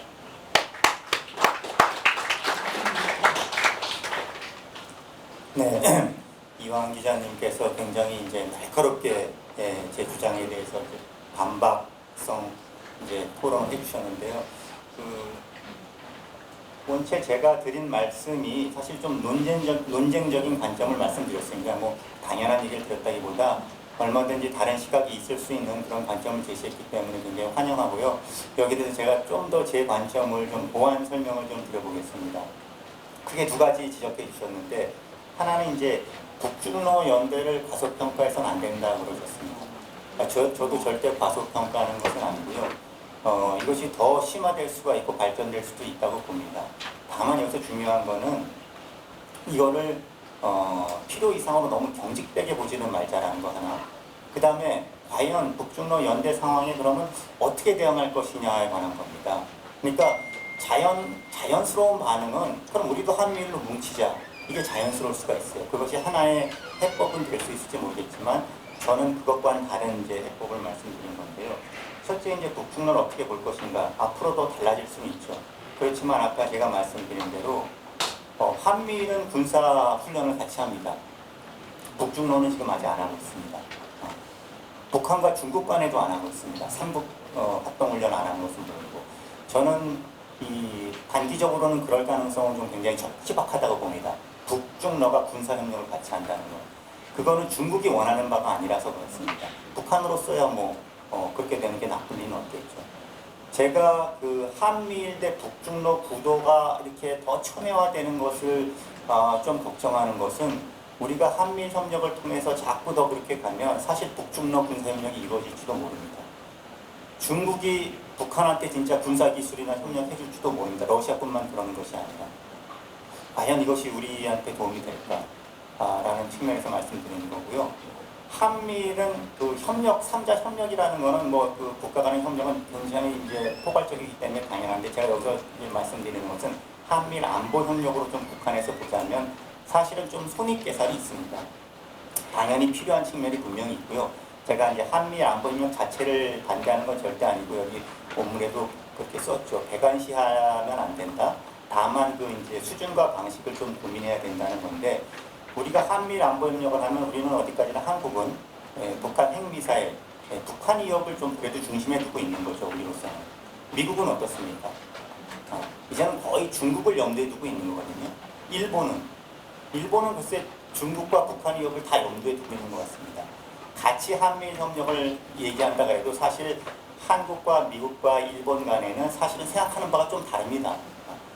조금은 전략적 우선순위의 차이도 있고, 그래서 우리 측면에서는 과연 이제 북한 위협을 우리가 대응하는 데 있어서 기존의 한미 동맹이 있는데 여기에 일본이 추가됨으로 인해서 어떤 추가적인 안보적인 이득이 있을 것인가, 이제 이런 관점에서도 좀 생각해 볼 필요가 있다는 것이죠. 결국에는 이제 북한 위협과 관련돼서는 재래식 위협은 사실은 우리 군사력으로도 우리가 군사력에 우위가 있다고 봐야 될 텐데 결국에는 이제 핵 WMD 위협 아니겠습니까? 그 부분은 어느 정도 미국의 확장 억제에 의존하지 않을 수 없는데 일본이라는 비핵 국가가 다시 이제 이 한미일 안보 협력으로 이제 참여한다고 했을 때 북한의 핵미사일 위협에 추가적인 어떤 안보적 기여를 할 것인가라는 것을 봤을 때는 사실은 뭐 엄청나게 저는 질적인 이 추가 이득이 있다고 생각하지 않고요. 다만 이제 그 외에 뭐 여러 가지 군사적으로 여러 측면을 얘기할 수 있지만 어쨌든 간에 뭐 이득은 분명히 있지만 여기에 따르는 손실도 있기 때문에 그 손익 계산을 같이 하면서 좀 균형적으로 그 수준, 방식 이런 걸 생각하면서 한미일 안보 협력을 하자 이런 차원을 말씀드리는 거고요. 두 번째, 러시아의 관계, 한러 관계 개선에 대해서 이제 러시아의 그동안의 뭐 우크라이나 침공이라든지 푸틴이 지금 이제 뭐 전범이 돼 있다든지 또 우리 역사 속에서 한 행동이라든지 이런 여러 걸 말씀해 주셨는데 저는 항상 보면 이게 좀 약간 글쎄 안타깝다고 해야 되나요? 이 국제 정치를 자꾸 도덕이나 윤리의 관점으로 우리가 좀 보는 경향이 있다. 지금 사실은 우리가 이 러시아의 그동안의 만행이라든지 뭐 역사 속에서 어떤 행동이라든지 우크라이나 침공이라든지 지금 우크라이나 전역에서 지금 가보는 여러 가지 비인도적인 범죄적인 행동이라든지 이런 건 얼마든지 나열할 수가 있습니다. 근데 그거는 사실 정도의 차이가 있고 뭐 이 내용의 차이는 있겠지만 사실은 지금 아까 홍현익 박사님 많이 말씀해 주시면 미국도 사실 또 강대국으로서 굉장히 횡포에 가까운 행동들을 하고 있잖아요. 중국도 사실은 힘에 의한 어떤 현상 변경 우리가 이런 얘기 많이 하고만 하지만 이런 얘기들이 다 이제 우리가 어느 나라에나 할 수 있는데 저는 이제 강대국 정치라는 게 기본적으로는 큰 차이는 없다고 생각해요. 본질적으로는. 오히려 지금은 그런 가면들이 벗겨지고 이 강대국 정치의 민낯이 드러나는 시기다. 뭐 좋은 나라, 나쁜 나라가 그렇게 딱 구별되지 않는다. 그래서 이제 뭐 자유주의 진영과 권위주의 진영의 대결이 아닙니다. 지금 우리 국제 정치는. 지금 우리가 변하고 있다고 얘기하면서도 또 굉장히 윤리적으로 좋은 나라, 나쁜 나라 이런 틀에서 우리가 자꾸 얘기하고 있는 건 아닌가. 그래서 이런 생각이 들고 지금 러시아가 잘못했다, 잘했다 이런 관점에서 한러관계 복원을 하는 것이 아니라 우리가 처한 어떤 지정학적 현실 굉장히 어렵습니다. 우리는 그렇게 여유가 없습니다. 이런 강대국 세력 정치 속에서. 그래서 우리도 굉장히 냉정해야 되고 어떻게 보면 지정학적 사고도 할 수 있어야 되고 그것이 어떤 나라의 어떤 뭐 이 도덕적인 어떤 윤리적인 어떤 그런 차원을 넘어서 우리 국익에 과연 어떤 것이 가장 도움이 될 것인가 이런 관점에서 제가 이제 좀 말씀드리는 겁니다. 러시아가 좋은 나라라서 잘못한 게 없어서 이렇게 한러 관계를 생각해야 된다는 것이 아니라 오로지 이제 우리 지금 처한 현실에서 어떤 것이 가장 그나마 우리 국에 가장 도움이 될까 이런 관점에서 말씀드렸다는 것을 좀 강조드리고 싶습니다. 저희가 어느덧 시간이 다 지나가서 마칠 시간이 됐습니다. 제가 간단히 정리를 좀 하겠습니다. 오늘 회의 주제가 아시다시피 한반도의 지정학적 정세와 대북 정책의 변화 전망. 우리가 모두 다 같이 토론자 발제자분들께서 같은 말씀해 주신 것 중에 하나는 지정학의 시대가 도래했다는 것. 그 다음에 신냉전, 뭐 표현은 좀 다릅니다만 신냉전의 시대가 도래했다는 것을 말씀하셨습니다. 정책이 파라다임이 전환되죠. 그런데 이 파라다임이 서로 파라다임이 과거의 가치 중심의 어떤 그런 진영 중심의 그런 어떤 냉전이 아니라 이거는 어떻게 보면 이익 중심의 각자 도생하는 그런 파라다임이 강대국 정세의 민낯이라고 표현을 해주셨습니다. 여기에 우리 지금 한반도는 한 번도 경험해보지 못한 김정은 북한 적대적 두 국가 통일을 지금 얘기하고 있지 않습니다. 아니 부정하고 있고 거기다가 한 번도 경험하지 못한 트럼프입니다. 따라서 지금 보면 우리가 얼핏 보기에도 한반도 주변 정세는 좀 취약이나 마찬가지입니다. 앞으로도 기회 요인보다는 위기 요인이 더 많은 것으로 생각합니다. 그래서 저희한테 지금 외교안보 정책에서 제일 중요한 것, 대북 정책도 마찬가지로 냉정하게 그리고 실용적으로 접근해야 됩니다. 발상의 전환해야 됩니다. 지금 우리가 그동안 가졌던 우리 기존 관념 이거 가지고 지금 우리 할 수 없습니다. 발상의 전환해야 됩니다. 그리고 통일 문제 유연하게 좀 더 장기적으로 접근해야 됩니다. 그리고 어떻게 보면 저도 참 이런 얘기 하고 싶지는 않습니다만은 북미 간에 우리들 배제하고 접근이 이루어질지 모릅니다. 어쩌면 그것도 우리가 어쩔 수 없이 허용할 수밖에 없는 그런 상황이 올지 모릅니다. 그런데 우리가 이 모든 상황을 잘 냉정하고 현실적으로 실용적으로 접근해서 이것이 우리가 통일 기반을 조성해 가고 바람직한 한반도를 만들어가는데 그걸 우리가 잘 활용해야 될 것입니다. 저는 그러기 위해서 가장 중요한 것이 진보 보수, 우리 외교안보 정책에서 진보 보수 이렇게 하지 맙시다. 그리고 우리 내부의 공감대를 형성해가고 모아가는데 진적을 해야 됩니다. 지금 보면 진보 보수의 대북 정책이 사실상은 7, 80%가 같아요. 예. 나머지 20, 30%가 다르다 그러면 같은 7, 80%부터 먼저 하고 그리고 조금씩 넓혀가면 문제 해결이 되는 것이 아닙니다. 그것이 우리가 냉정하고 실용적으로 접근하는 외교안보 정책이 아닙니다. 제 생각을 말씀드리면서 오늘 회의, 저는 최근에 가본 회의 중에서 이렇게 많은 분들이 모시면 처음 봤습니다. 이거 모두 다 우리 내나라 연구소 김영래 이사장님의 인술과 능력 다시 합니다. 다 같이 박수로 보여드립니다. 네, 감사합니다. 수고하셨습니다.